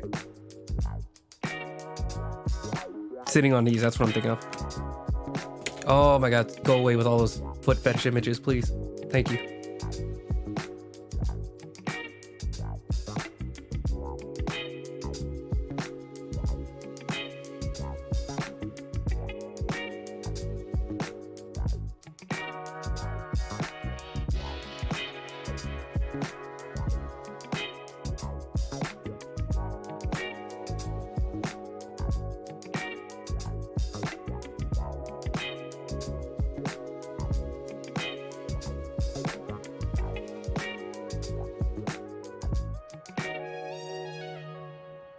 Sorry, I got distracted by an article.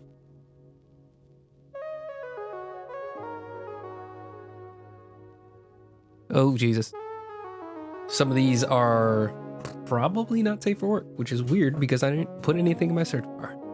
Make it. Then there's a bunch of guys doing it. Oh god, that is a yoga pose. That lady's going hard on that angle.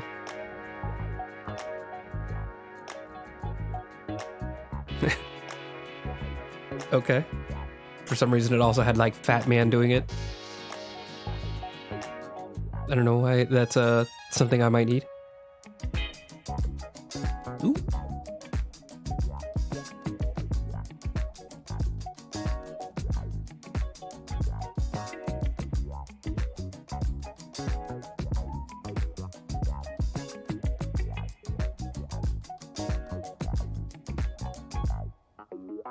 Really hope it's not my Google searches, but whenever I just look up like any kind of pose, it's like immediately like like horny versions of it, and clearly not for like model posing.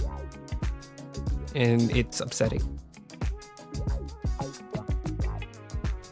And I'm having that ladies need to keep the legs crossed thing where it's like every time it's like if it's a guy, their legs are widespread. If it's a girl, then it like their legs are like really tightly shut.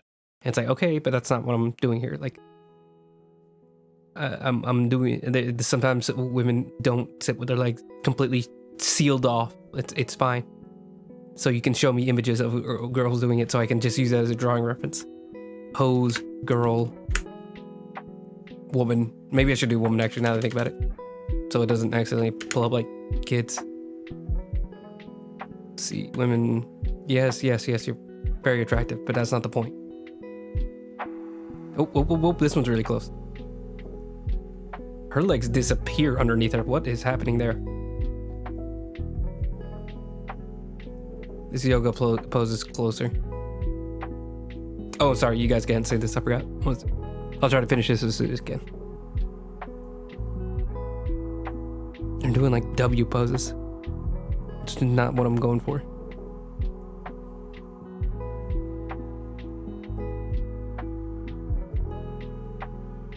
That's a pregnant lady. This one's funny. It's like somebody doing like a power slide.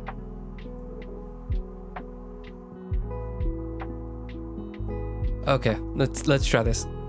Sitting on knees, legs open. Please be safe for work. I'm begging of you. I'm not being weird. It's a dude. And a very this is not going well. I don't know why it's so hard to Google good poses on. It's like, did you say woman? You're looking for porn. And it's like, no, I'm just looking for art references. It's like, no. We got you. Women spreading is not a...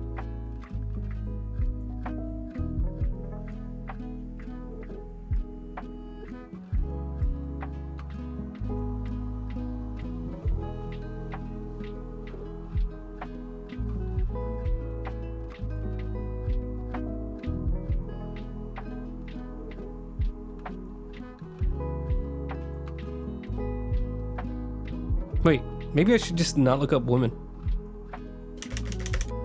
Because I'm just looking for the legs. There's not going to be that much difference between how a man opens their legs and a woman opens their legs. It's mostly like the hips and the waist where that can get really weird. Because women usually tend to be more flexible than men. I would guess on average. I might be completely wrong, but that's just my guess.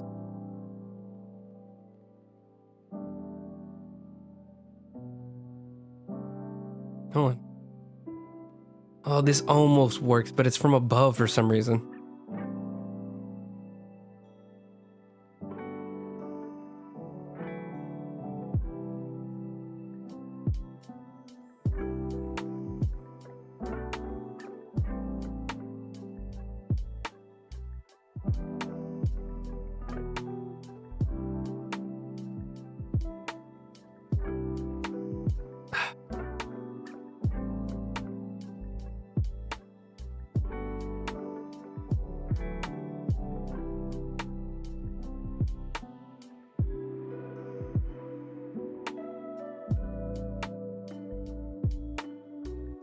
I might just have to go with what I got because I'm not finding any pose references and I'm like on image 300. Okay, we're gonna stop. Or sorry, not the stream, but we're gonna stop trying to look for references because it's not working. I think what I got is good anyways. Basically, you just like lay your legs flat on the sides.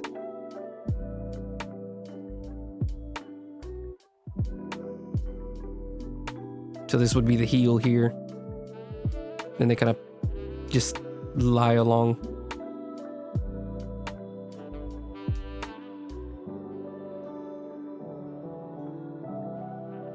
Looks like the half line.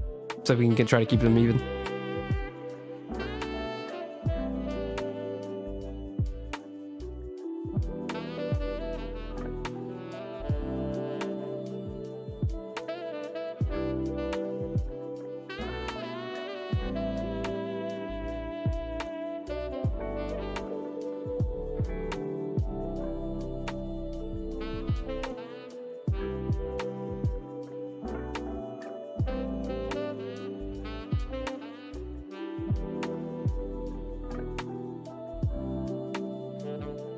And the little toes. We're gonna completely shadow that out. All right.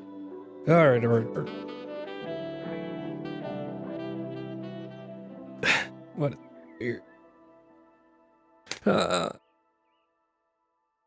gonna look up preference.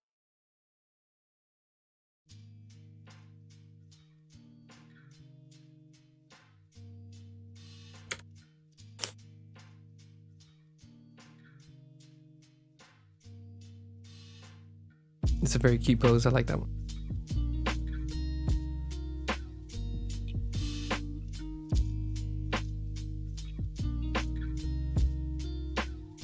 I think I'm just gonna shadow them out because it looks like most people just don't have any issues. Or actually, if it is like a W pose, then the legs would actually be hidden behind the thighs, which is my issue. Like I thought I was just hiding it, but now that I think about it, they probably actually don't even show up if she's just like sitting in a much more like relaxed position. Or I guess she wouldn't be relaxed, but like in a much more stable position is what I'm trying to say. Because then the legs would be like the other side would be, hold on, let me do it here. That's the wrong one. That's the wrong one too. That's the one.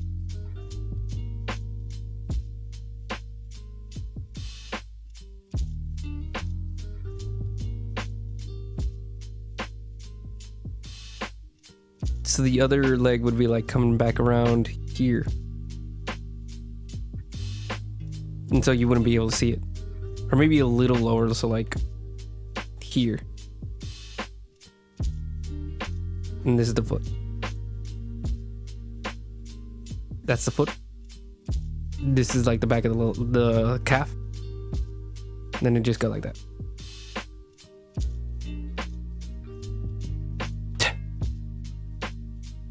Now he's evil. All right, sorry.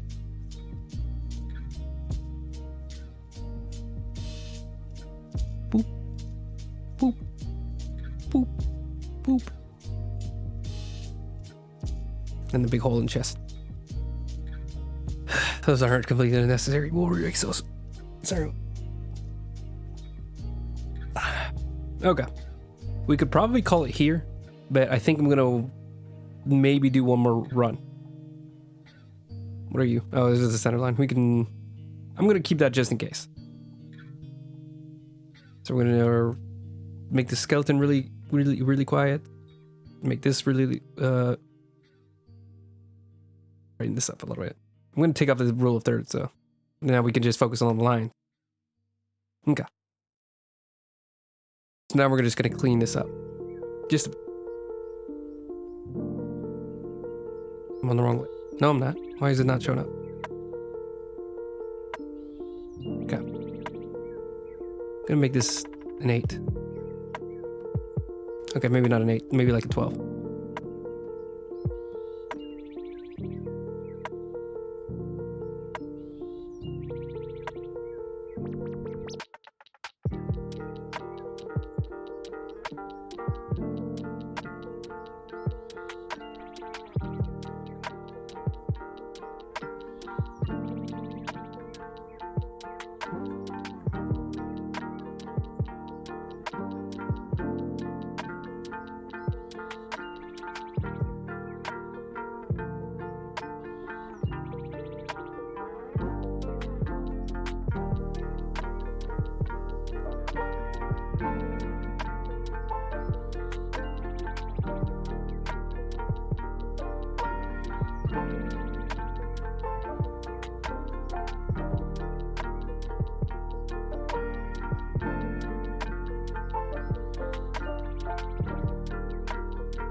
I'm also going to do her clothes. Her clothes are pretty form-fitting, so that's why I didn't really like spend too much time working them out in the original sketch. So let's go ahead and just put them on. So her shirt that I'm planning on, let's see. Yeah, it opens pretty wide at the neck, so let's go like right here.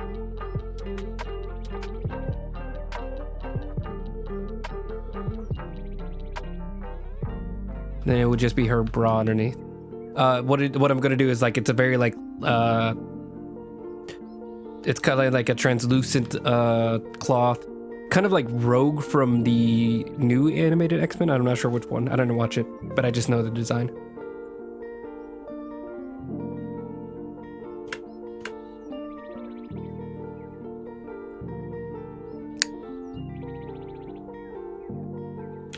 Because there's two Rogues. There's like the old school, and then there's like the X-Men Evolution. That's what it was called. Some people might know what I'm talking about.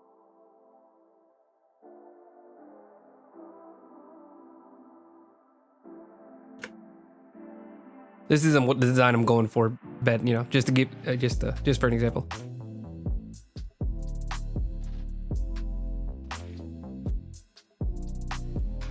Oh, is there a better image?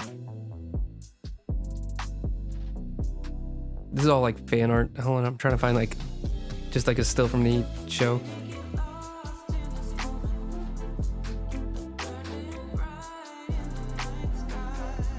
Here we go. So yeah, you can tell like she has like this transparent shirt or translucent shirt, and then she just has like her, I think it's like a tank top in the show because you know it's still a kids show, and you can't show bras. Kids aren't not supposed to know what that is. Even the girls, they're not supposed to know. That's sarcasm, by the way. Is it weird? I think we make it weird. I think it's one of those things that could be like very normal. And like you can treat kids kind of like they're adults and just be like, hey, this is what it is. And this is what it does. And they wouldn't like care. And then when they're older, they wouldn't be like complete children about it. Or Puritans about it. But because we don't do that, it's this weird thing that we don't talk about. Oh, I have my recorder up. Whoops. I like having the overview so people can see what I'm working on. I did that for my last stream too. It's because I'm trying to record one of my other drawings. But anyways, that's another thing. Anyways, the reason why I brought Rogue up was because this is kind of like the shirt I'm going, the look I'm going for. I don't know what to call it. Translucent shirt. Opaque undershirt. I've seen it happen. I don't understand it, but all I know is that it makes my brain go, nice. Let me try to see, and then it's like a little loose on the up here, like it goes like around here.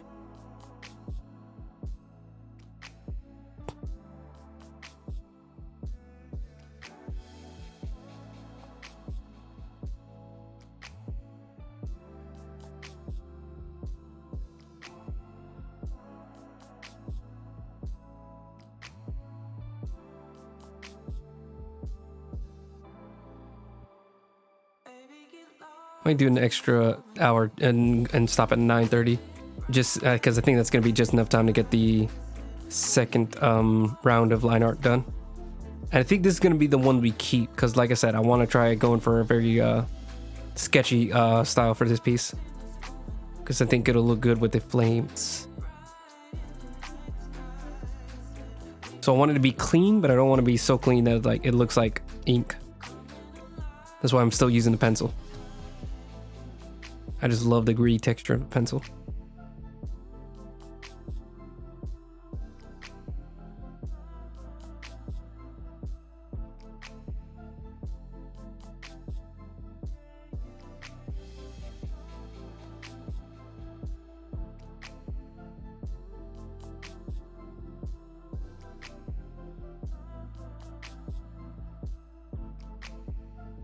The shirt that I showed you from Rogue was way baggier though.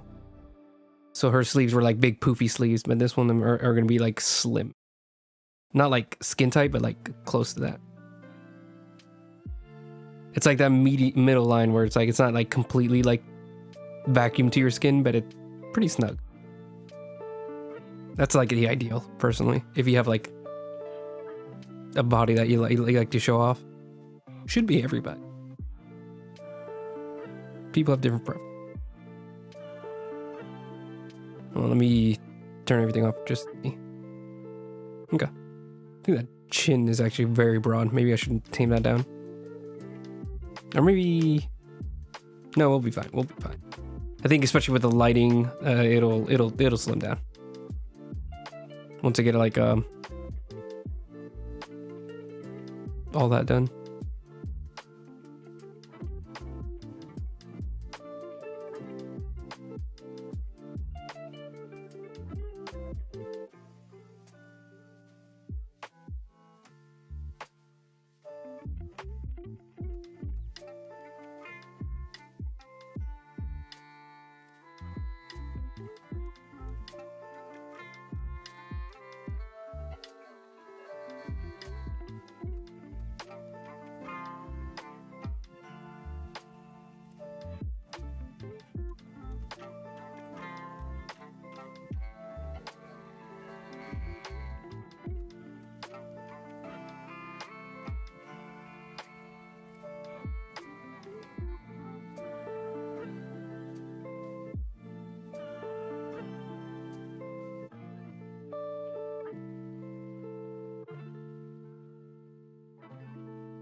Should I give her big eyebrows?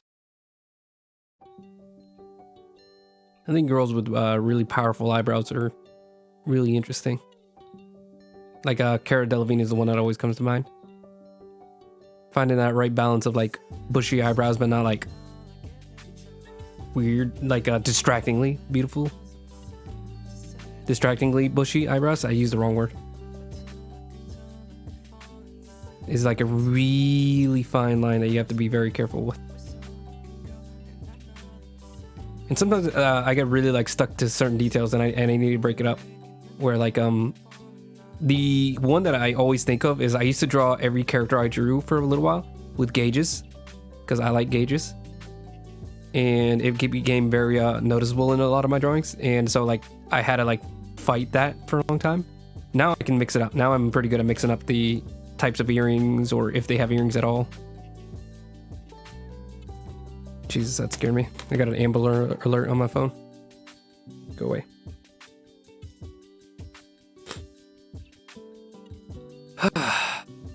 Okay. Back.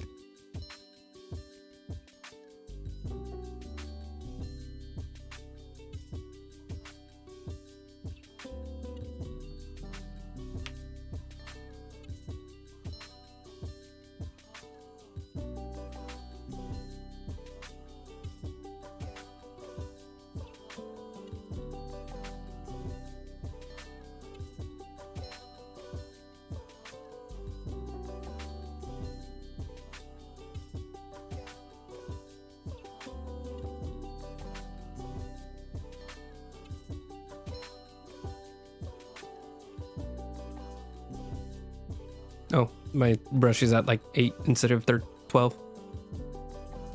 I said words.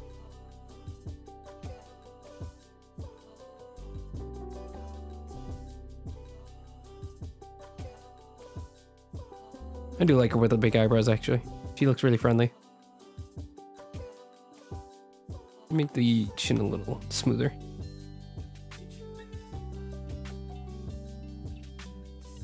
Because I'm mixing some like masculine and feminine features. Like the bushy eyebrows, probably more on the masculine side. So I think I want to like make everything else a little bit more just soft and feminine looking. Not that there's anything wrong with either of them. Just playing around with some of these details. Should we give her big lips? I feel like I always give characters big lips. Go with like a little bit, like just a reasonable amount of, nothing like too exaggerated. Whew. Oh. Sorry. Build up a lot of stress in my neck. Okay, where does the straps? Where did I draw them going? Because I don't remember if they go like directly like straight. Oh, I think I still have the reference that I used.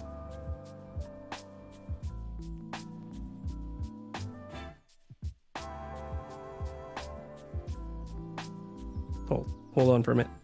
I'm once again using a reference that you guys can't see. Mainly because I don't want to set it up and I'm too lazy.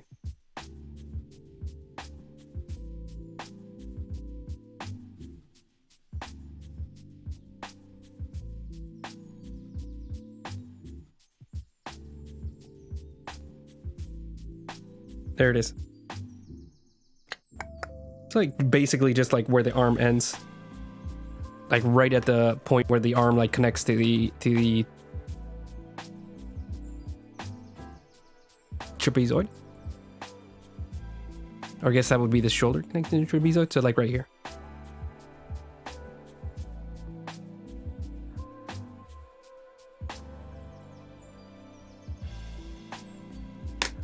Oh, let me look at my reference again. Is there any like unique shape to the bra? Hold up.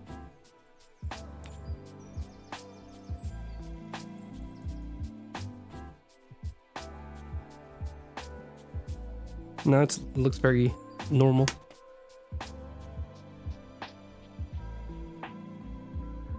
It's a very comfortable looking boop like that.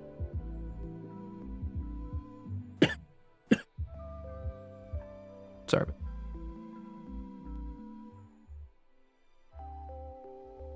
Maybe make the strap a little wider. Because I know if it's like really thin, it actually kind of hurts.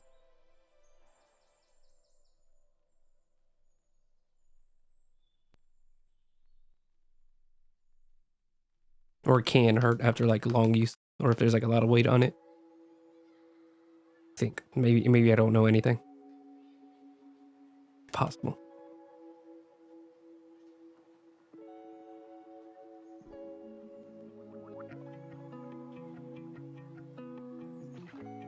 Smooth down here. Maybe it's looking a little bit like she has like sleeves here, so I kind of want to accentuate that a little less. Maybe just like the very softest little lines from the armpit, because that's usually one of the areas where you get like a lot of creases in your shirt.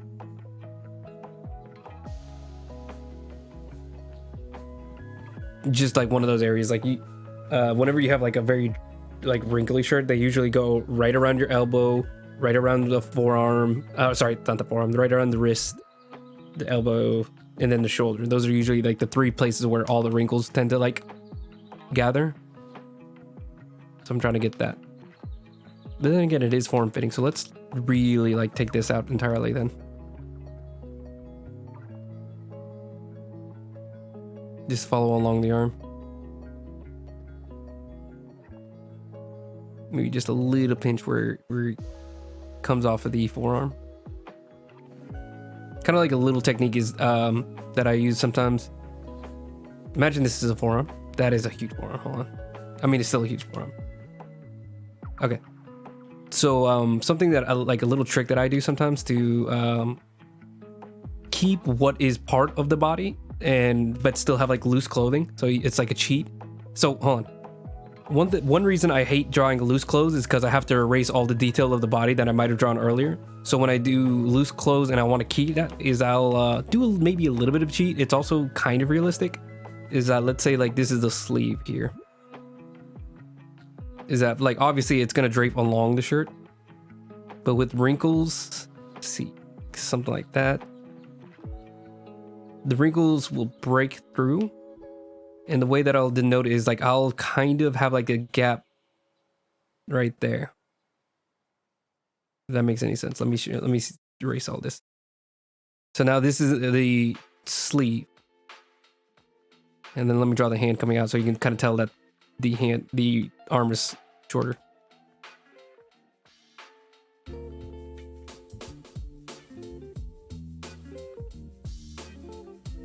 This isn't exactly it. You should probably put a little bit more thought into how the wrinkles are gonna look.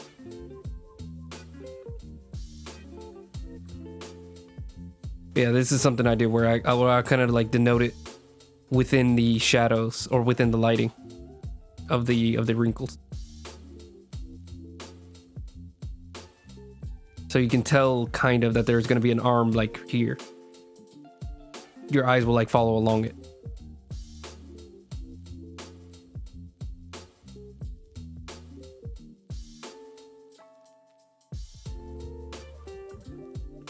See what I mean? That's a little trick I do. If I like want to like still like kind of show off where the shape is going to be.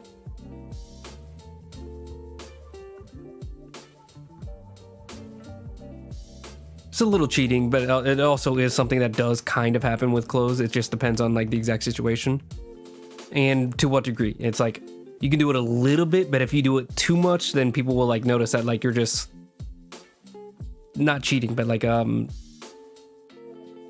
you're not being accurate to the type of material, and you'll lose that illusion of wearing loose clothing. You'll be like wearing, I don't know, loose clothing with visible underlines. Kind of like when you don't erase enough on the original line work. That's basically what it will look like. Like you lose the illusion of it being one whole figure. You'll see the structure underneath. How are we looking without the line? I like it a lot. See, I love this. Like, this is like the perfect balance of eyebrow where it's like it's very plump eyebrows, but it's still soft enough. It's not like super scraggly. And something I always like to do is just like a little bit of looseness on the eyebrows right here, because what I notice a lot in people is that if they have like very natural eyebrows that aren't super pruned, is that they have very like they get wispy right at the end. It also happens a little bit on the edges over here, so I'll do that too. Come on. So I'll do that too. That can also work. It just depends on what you want to do at the time. Right now I mostly just focus on the top up here. Hang on 1 second. Okay.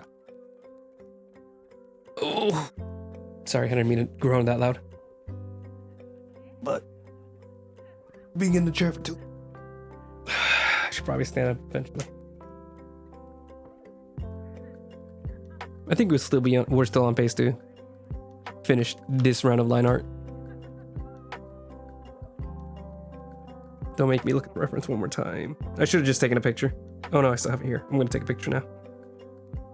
Watch, this is gonna be like the last time I need it. Okay. It's a bad. Ooh, I got a notification. Hey, thank you. Really appreciate the follow. Let me zoom out a little bit. So yeah, we're working on a lady. She's got a hole in her chest, and it's very dramatic.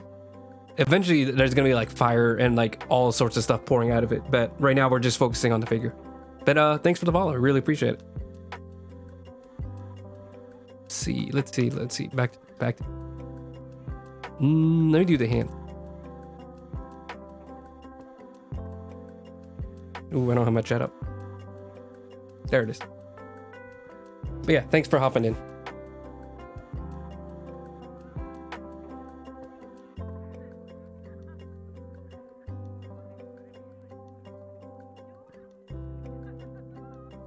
And like I said earlier, I'm gonna make the fingers like look a little sharp because maybe that'll help like visualize the pain.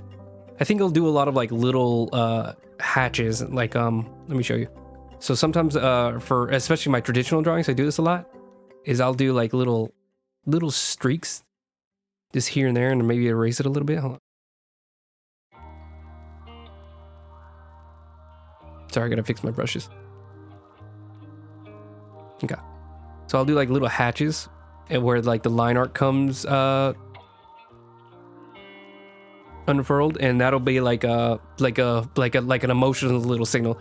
Like you'll see on a lot of like anime where it's like very big emotions. They'll have like these 3 little lines, and those 3 little lines really has an effect on my art style because it's literally just little lines but you can tell like it makes you think of like rain. It makes you think of like sad emotions, and that's exactly what it is. It's also like disappointment. It's very flexible, like just like tiny little artistic line. So that's kind of something I like to do whenever in my style. But we'll get to that. We'll get to all the style and cool stuff. We just need to finish the figure first.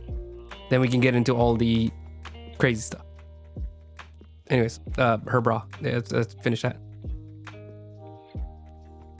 Oh, hold on. Messed it up. That's good. That's good. We can smooth that out. Then we're gonna do the other way. How is it gonna wrap around? It's gonna be like here. There we go. Then we're gonna smooth all that out. I got really scared. I thought I was on the wrong layer.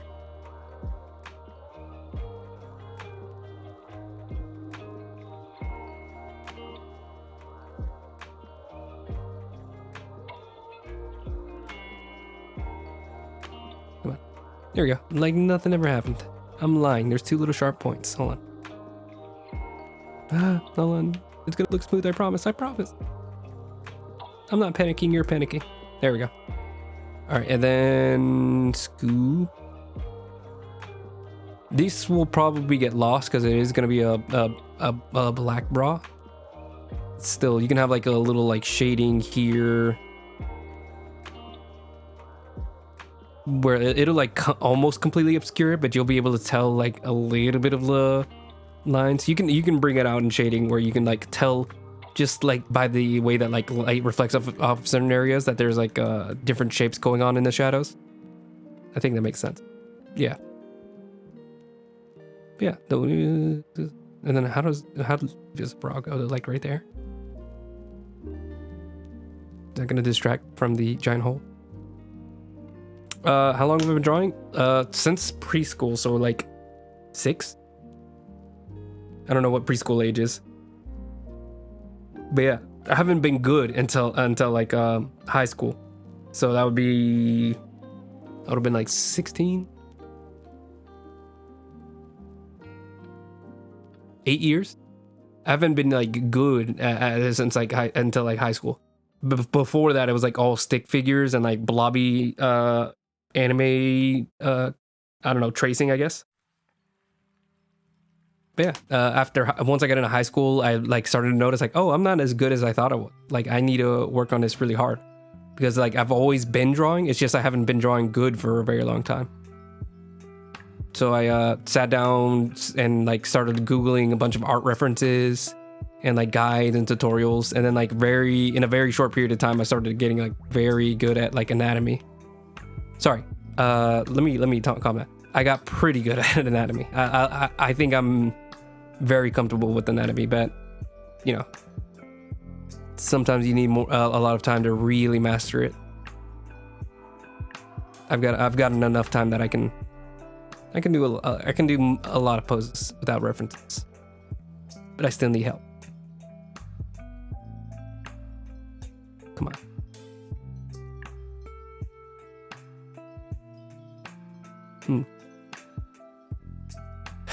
Oh yeah, Jesus, that X-ray course. Yeah, I do think for me at least it helped to like not get too bogged down in all the details. Like I cannot name any muscle to you. Oh well, hold on, I can name gluteus maximus, but like I literally just like learned the bare minimum of getting a shape in the body, and then like over the years just slowly added more to it. So like for an arm, I used to just draw, you know, big up here, thin up here. Let's go. I mean, who doesn't know the glute? But so like this would be the shape that I first learned. I wouldn't know anything about the shape. I just know that this is the shape, you know, like, and then the hands down here, then the elbow, whatever. That's not what an arm looks like, but you know, you get the point. And then as I got like more and more experience, I would like look up like, how do I do the elbow joint? Because I know that the elbow is very complex. And then I'd realize like, okay, so I know there's a muscle here, but I don't know where it goes. And then I like slowly started to learn, okay, so there's a muscle here, there's a muscle here. And then, you know, like slowly developing it. This isn't like completely perfect. And I've never been completely perfect at anatomy. I just like know enough like little tricks to get like the illusion of the anatomy. And yeah, it's all just an illusion. I don't know what I'm doing at all.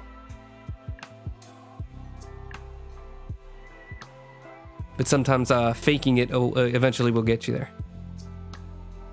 So hold on, let me see if braw's like right here. Let me draw this through. Hold on, take braw's like here. Wraps around over here. There we go. Now I can erase that. And then I think it'd reach like up here.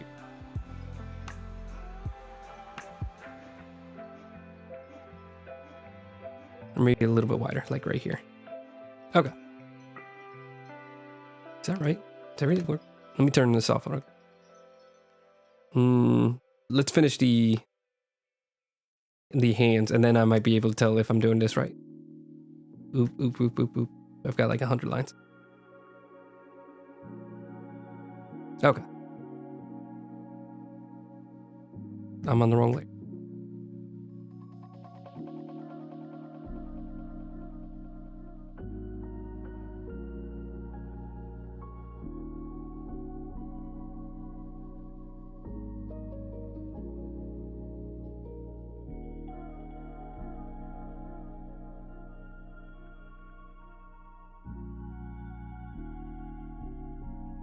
Hands were also something I really took a lot of time trying to understand, because the two things that people like would say that they always had trouble with back when I was first getting into like really understanding and researching art and looking up like tutorials is they always said that it's hard to make the eyes match, which I never really struggled significantly with. I think because like I didn't really care if they matched too much up. Like if they're like kind of there, then people get the idea. Like probably do that even a little bit closer. Like they don't need to be perfectly aligned in order for people to get the idea. And then, you know, you can like slowly like really like make it way closer. So yeah, that was one thing I never really had an issue with. And then like so like I worked on it just to make sure that I really had that down, and tried a bunch of different like eye styles, because you know anime has like a bunch of like a million different ways to draw eyes. I think this was like the usual that I used to do. That was like the usual anime eye. And then like, you know,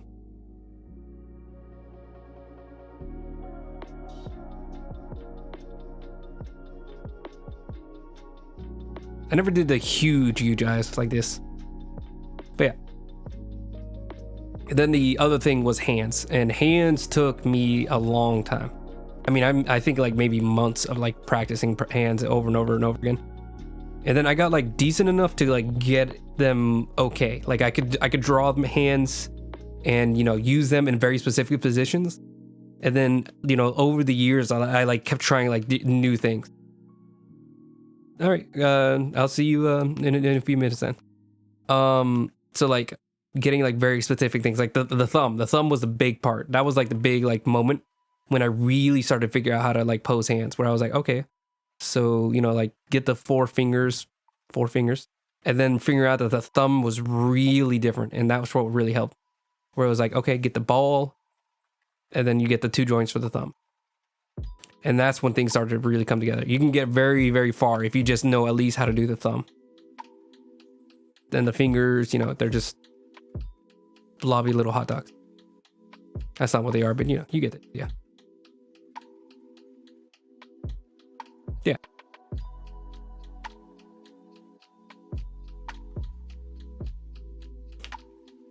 And then you learn other little tricks, like even though I know how to draw like each joint of the finger,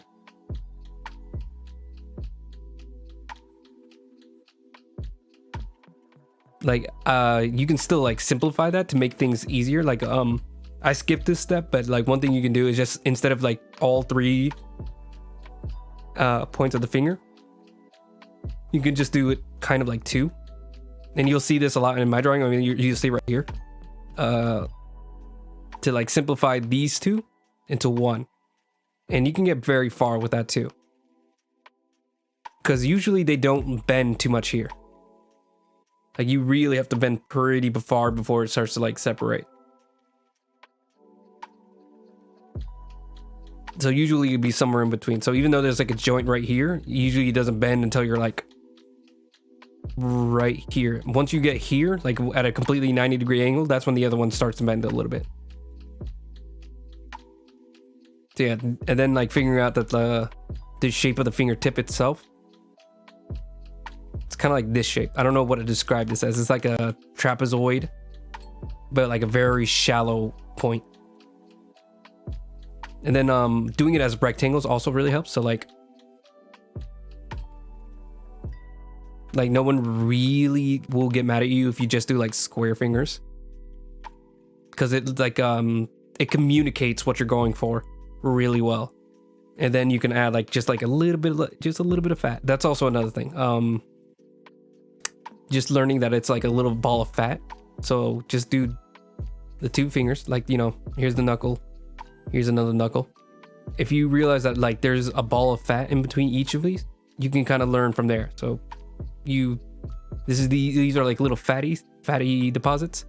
So you put the skin over it, go back in for the fold, you go back over it, go back in for the fold, go over it. And that's how you kind of get the finger. And then erase these lines. You start to get the shape of the finger by working like that. Then after you get that, you know, once you start to understand the form, the rectangle, the bend, the folds, then you're able to like actually like stylize it how you want. So the way that I like to do it is, you know, a lot of weight towards this section, and then the structure underneath. That's how I like to do fingers right now, at least right now. I have thought about going towards a more rectangular shape. I know that My Hero Academia, they do like very square fingers, and I've always liked that part of it. And it's a very, I don't know, like it's a very like pleasant shape. So I've always kind of been jealous of that. I could talk about hands for a long time. Yeah. Also another thing, fists. Fists are very easy.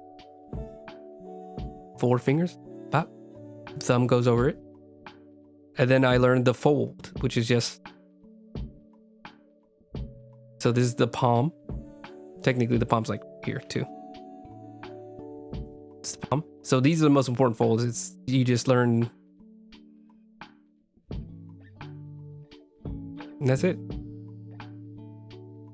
That was actually like the very first thing I learned how to do, is just to show, because I had trouble drawing clenched hands. So once I figured that out, I could just like make their hands always clenched, and it felt like, you know, natural enough. I got pretty far with just learning that there was like folds. And I mean, you could look at your own hand and you could see like one fold for this part of the palm, because the palm like fold right there, right there. And then there's the first knuckle, the second knuckle, then the third knuckle. And you can see it's like almost like an X. I don't know if you can see it from here. You can see it's like almost like an X right there. And that can get you far. So just doing like an X with finger muscles. Then obviously having it separate. The harder part is then figuring out like the bump in the wrist. And that's something I still forget sometimes, is that there's like a little bump in the wrist, because it's not completely straight. It's not like, you know, fist and then straight off the arm. It's actually like at an angle where it's like, and it has to do with like just like the counterbalance of weight in your arm. And that's something you learn in like I was reading like the Bridgman drawing instruction book. I forgot what it's called. And they explain that like the body is like full of counterbalances. So like head, chest, back, hips, thighs, calves, feet. So like the neck will go this way, then the chest will go this way. The pelvis will push forward a little bit, then the thighs will kind of like go along with that, then the calves go back. So you can tell like there's a lot of like goes this way, this way, goes this way, this way, this way, this way. Then the feet are just like, you know, they kind of balance everything out. So it'll just be like whatever is straight down. It's not necessarily, I don't know if there's like any kind of like scientific like reasoning for it, other than, you know, the brain kind of just likes when things are balanced. And that's what happens with the wrist, where it's like, if you look at it from a certain angle, like the arm, oh, let me draw it out. The shoulder, the bicep will go along with the shoulder. The forearm will go at an angle away from the bicep. And then the same thing with the wrist, where it'll be slightly off angled from the forearm. Kind of like that. Yeah, it's all about counterbalances. Then, you know, the pecs, collarbone, head. Hey, let me get back to my drawing. I don't know why I decided to go for an anatomy lesson. Ooh, let me flex for a sec. I got about 18 minutes. We'll see how far I can get.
Too big.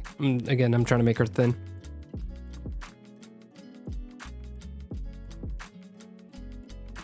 Okay.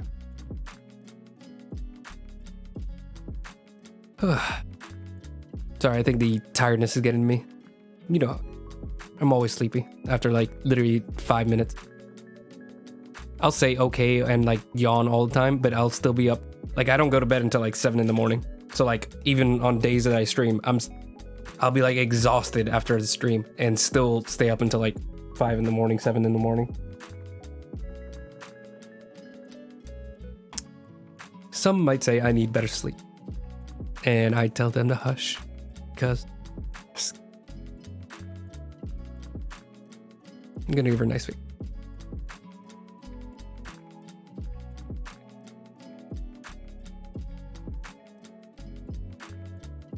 I'm probably also gonna make like a lot of stress lines in the shirt, so like to show that she's like actually like pulling at her chest.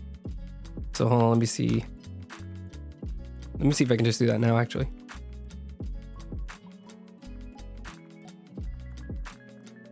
I can't get this line for some reason. There we go.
All right, I think that's good for those fingers.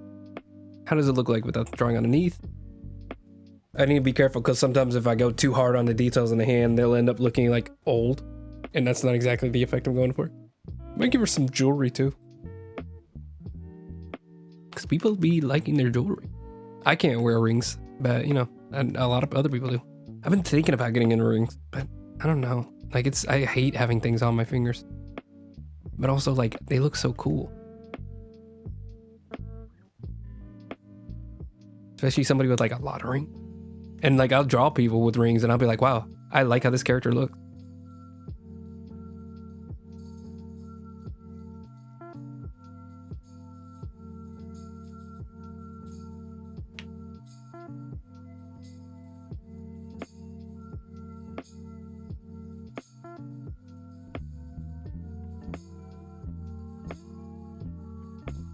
Okay.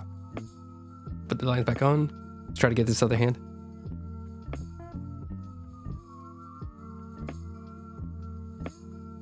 What?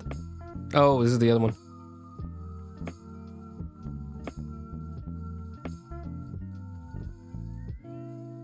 I just felt my phone vibrate, but there's no notifications. That's a little...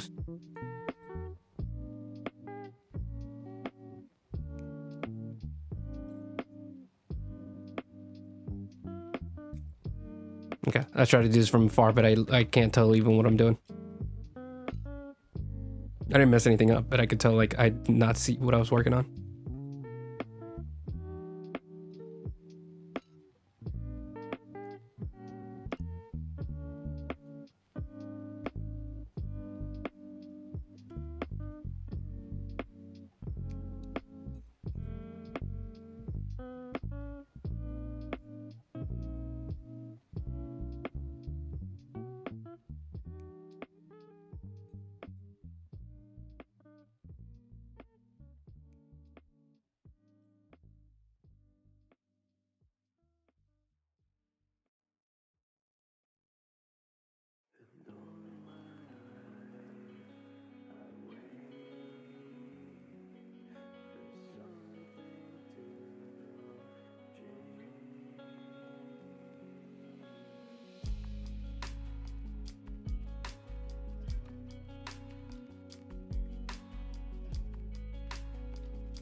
Thinking once it's 9:30, I'm gonna do some quick like fire effects. So, like the thumbnail of like this session will like show kind of where I'm gonna be going with this.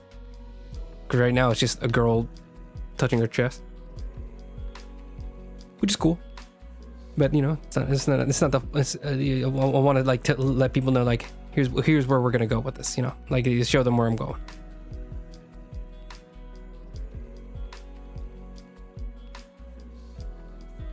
Trying to make her fingers a little thinner because I think they're looking really huge from afar.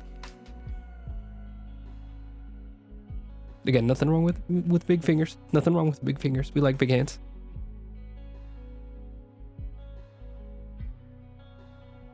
I think I'm gonna do the same thing here where I make a little bit of the shirt look like it's being pulled.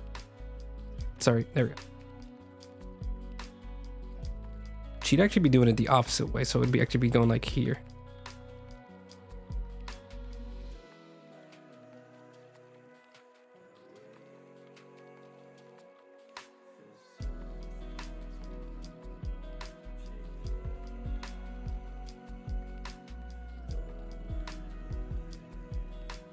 Okay, yeah, particularly this finger is what's bothering me.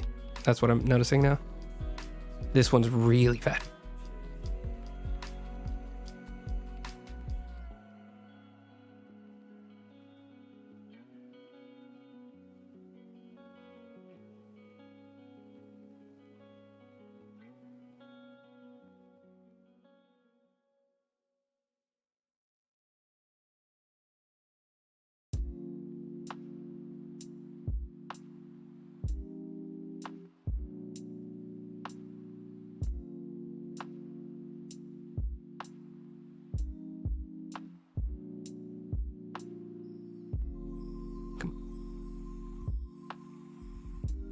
On. Shouldn't show the bottom of it. That would make it look really small.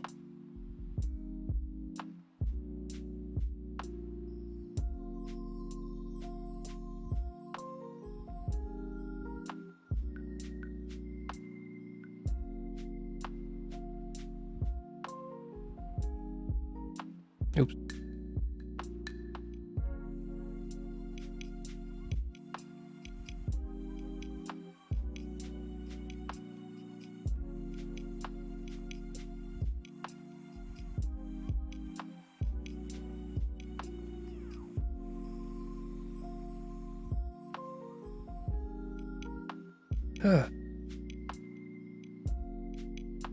Nice hand. I like how pointy this is, but it's a little too. Let's try to tame it down just a bit. I want it pointy, but not like knife pointy. More like firm edge to a desk sharp.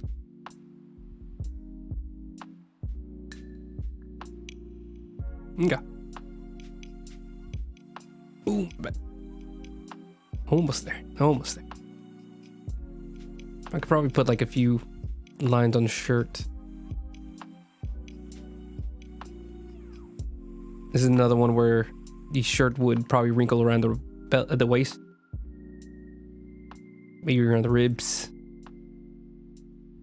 Nothing too crazy though.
Showing that the bra is kind of like got some depth to it.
Come on. Come on.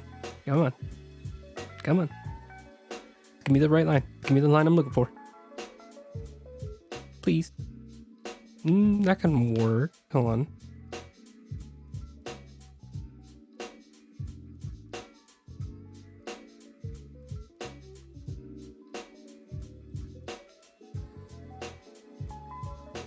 There.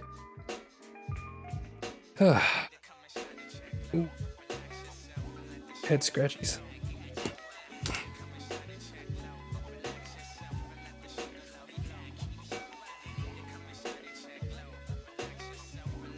Okay. The person I'm referencing had their shirt tucked into their pants.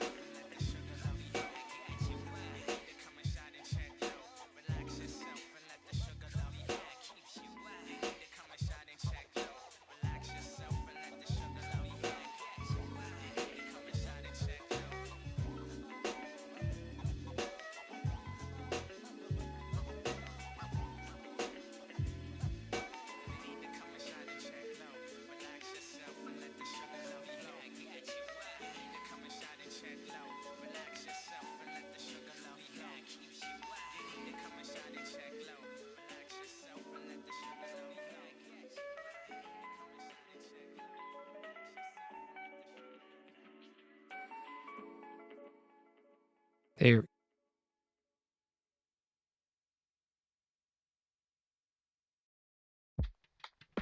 Should maybe be high. Again, looking at my reference. One second.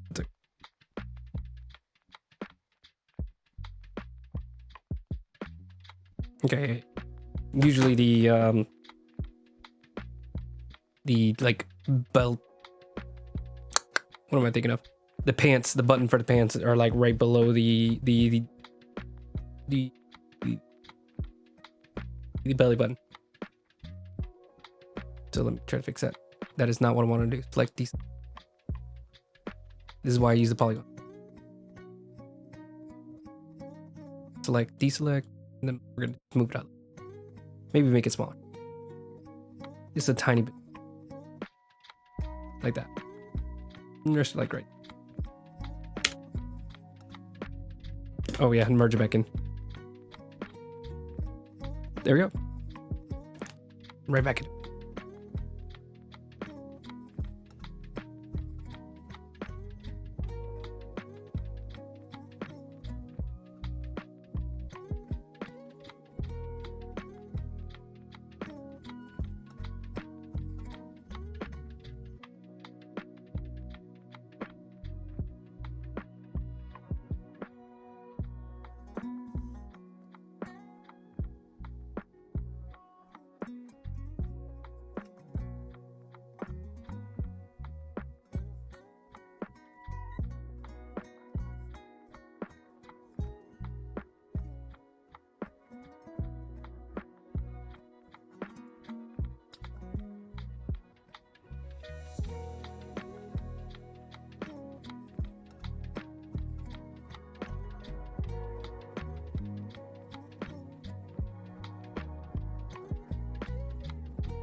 All right.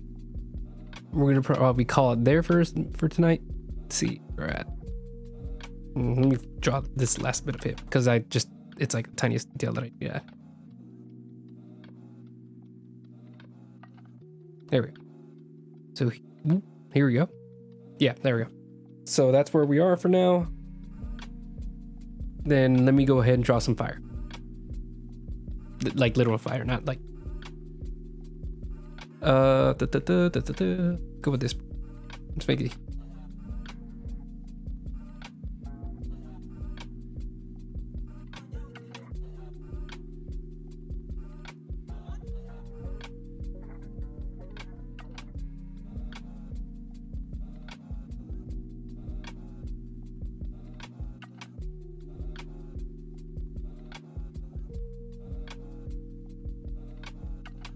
It's always going to be coming out of her eyes too.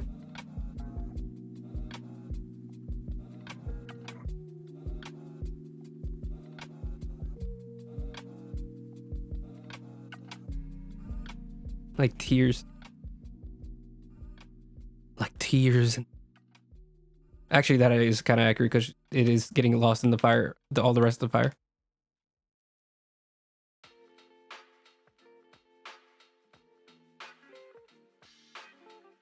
Ooh, this is an awesome brush.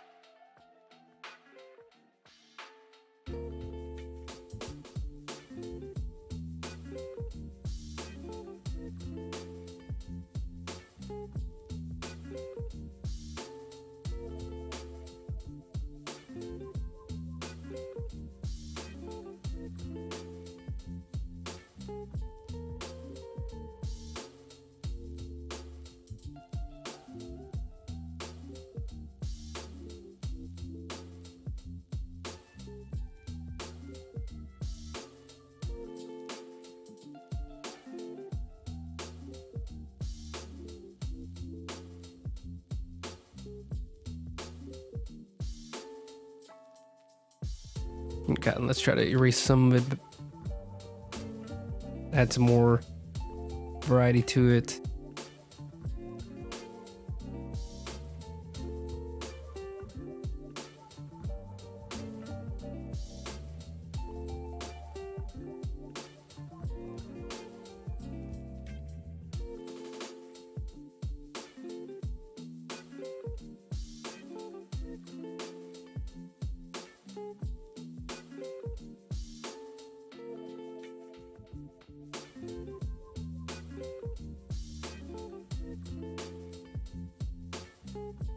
And I think I'm gonna just like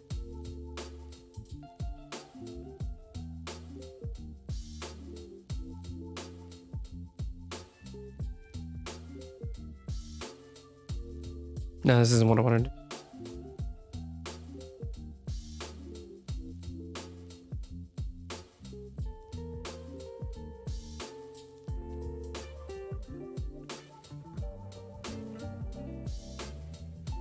No, it's not. Hold on.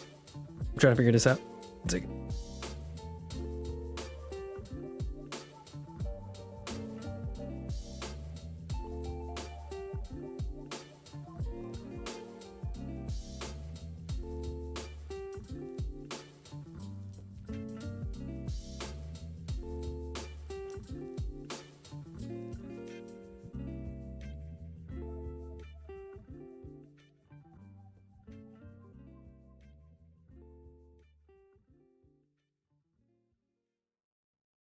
Okay.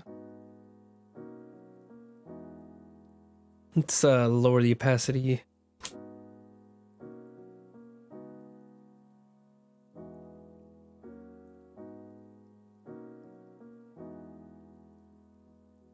Okay. And let's also straighten this out.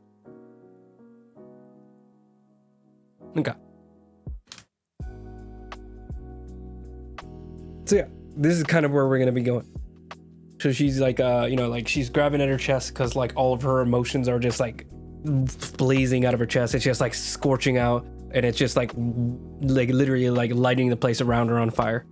So it's gonna be just it's not a super complex idea, you know, like there's not a big story behind it other than, you know, like her heart is broken and, you know, like it's so dramatic for her that it's literally lighting around everything on fire. Mostly this is just like a simple piece where I get more of an opportunity to just like play around with different tools and stuff that I don't usually do that often, and maybe change up my style a little bit and see what I can learn. So let's go and save this. Yes, this is fire. Hold on. It's it is flames that are coming out of her. Hold on, let me figure out a name for this piece. We're gonna call this, for now we're just gonna call it Heartbreak. We might come up with a different title later. Yep, there we go. So yeah, we're gonna be, she's gonna have like all just like insane amount of like flames coming out of her. So all this this first stream has been just me working on the base. Very simple, just a girl lying on her knees, you know, clawing at her chest, you know, crying and, you know, like grimacing, and working out like the outfit, the, you know, how she looks. And then once we get her, a lot of the stream is going to be me working out all the flames, all the line art, because I actually do want to like do line art for the flames. So usually I would just leave it for the brushes, but I do actually want to like individually draw each like flame, give them like little streaks, you know, get like nice texture in there. Hopefully, we'll see. If it takes like hours and hours and hours and hours, then I might just, you know, see if I can make some brushes and do it, like have it that way. Because I mean, with just like this one brush that I splotched together using a bunch of different settings, this brush, like even that one did like almost all the work for me, and it looks like awesome. So I might not even have to like worry about it too much. Anyways, but yeah, that's gonna be the end of the stream. Thanks for being here, everybody who stopped in, even if it was just for a few minutes, or even if you're just catching the archive that I'll be uploading to YouTube in just a few minutes. So go ahead and check out my Instagram. You can see it down there on the bottom. I finally fixed the name, I think. Hold on, let me double check, because I changed my name like a month ago and forgot to change it on the stream. Yeah. So yeah, go and check out my Instagram down there. Hold on, one second. Yeah, all the way over there. Right here's my Twitch, but that's all the way over there. I think. Never mind. Don't worry about it. So check out my Instagram. Check out my YouTube channels. I have two. There's the full stream archive, and then there's the time lapse, which will be everything the entire stream cramped down into like 5 minutes. So if you don't have the time to like watch the full stream, you can just see my progress in just a 5-minute little time lapse. Really easy to catch up that way. And then plus, once everything's done in the piece, I'll combine all my time lapses into a supercut, and that will be like a 12-minute video of just the progress from the very first few lines all the way to the last bit of final polish. Those are very satisfying.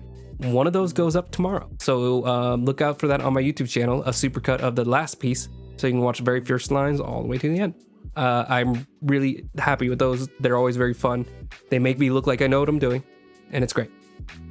So that's also a link down below on the About Me section. Or, you know, it's also just my name, Raul A. Pena Art. I think it's just Raul A. Pena, actually. But yeah. There's also other Raul Penas, so that's why I decided to include my middle initial. It will be up on Wednesday at 3:30. I spent all yesterday working on it. So yeah, that's the YouTube, that's the Instagram. I also have a DeviantArt, if you want to check that out. Some of my older pieces, if you want to see what I drew like back in like middle school.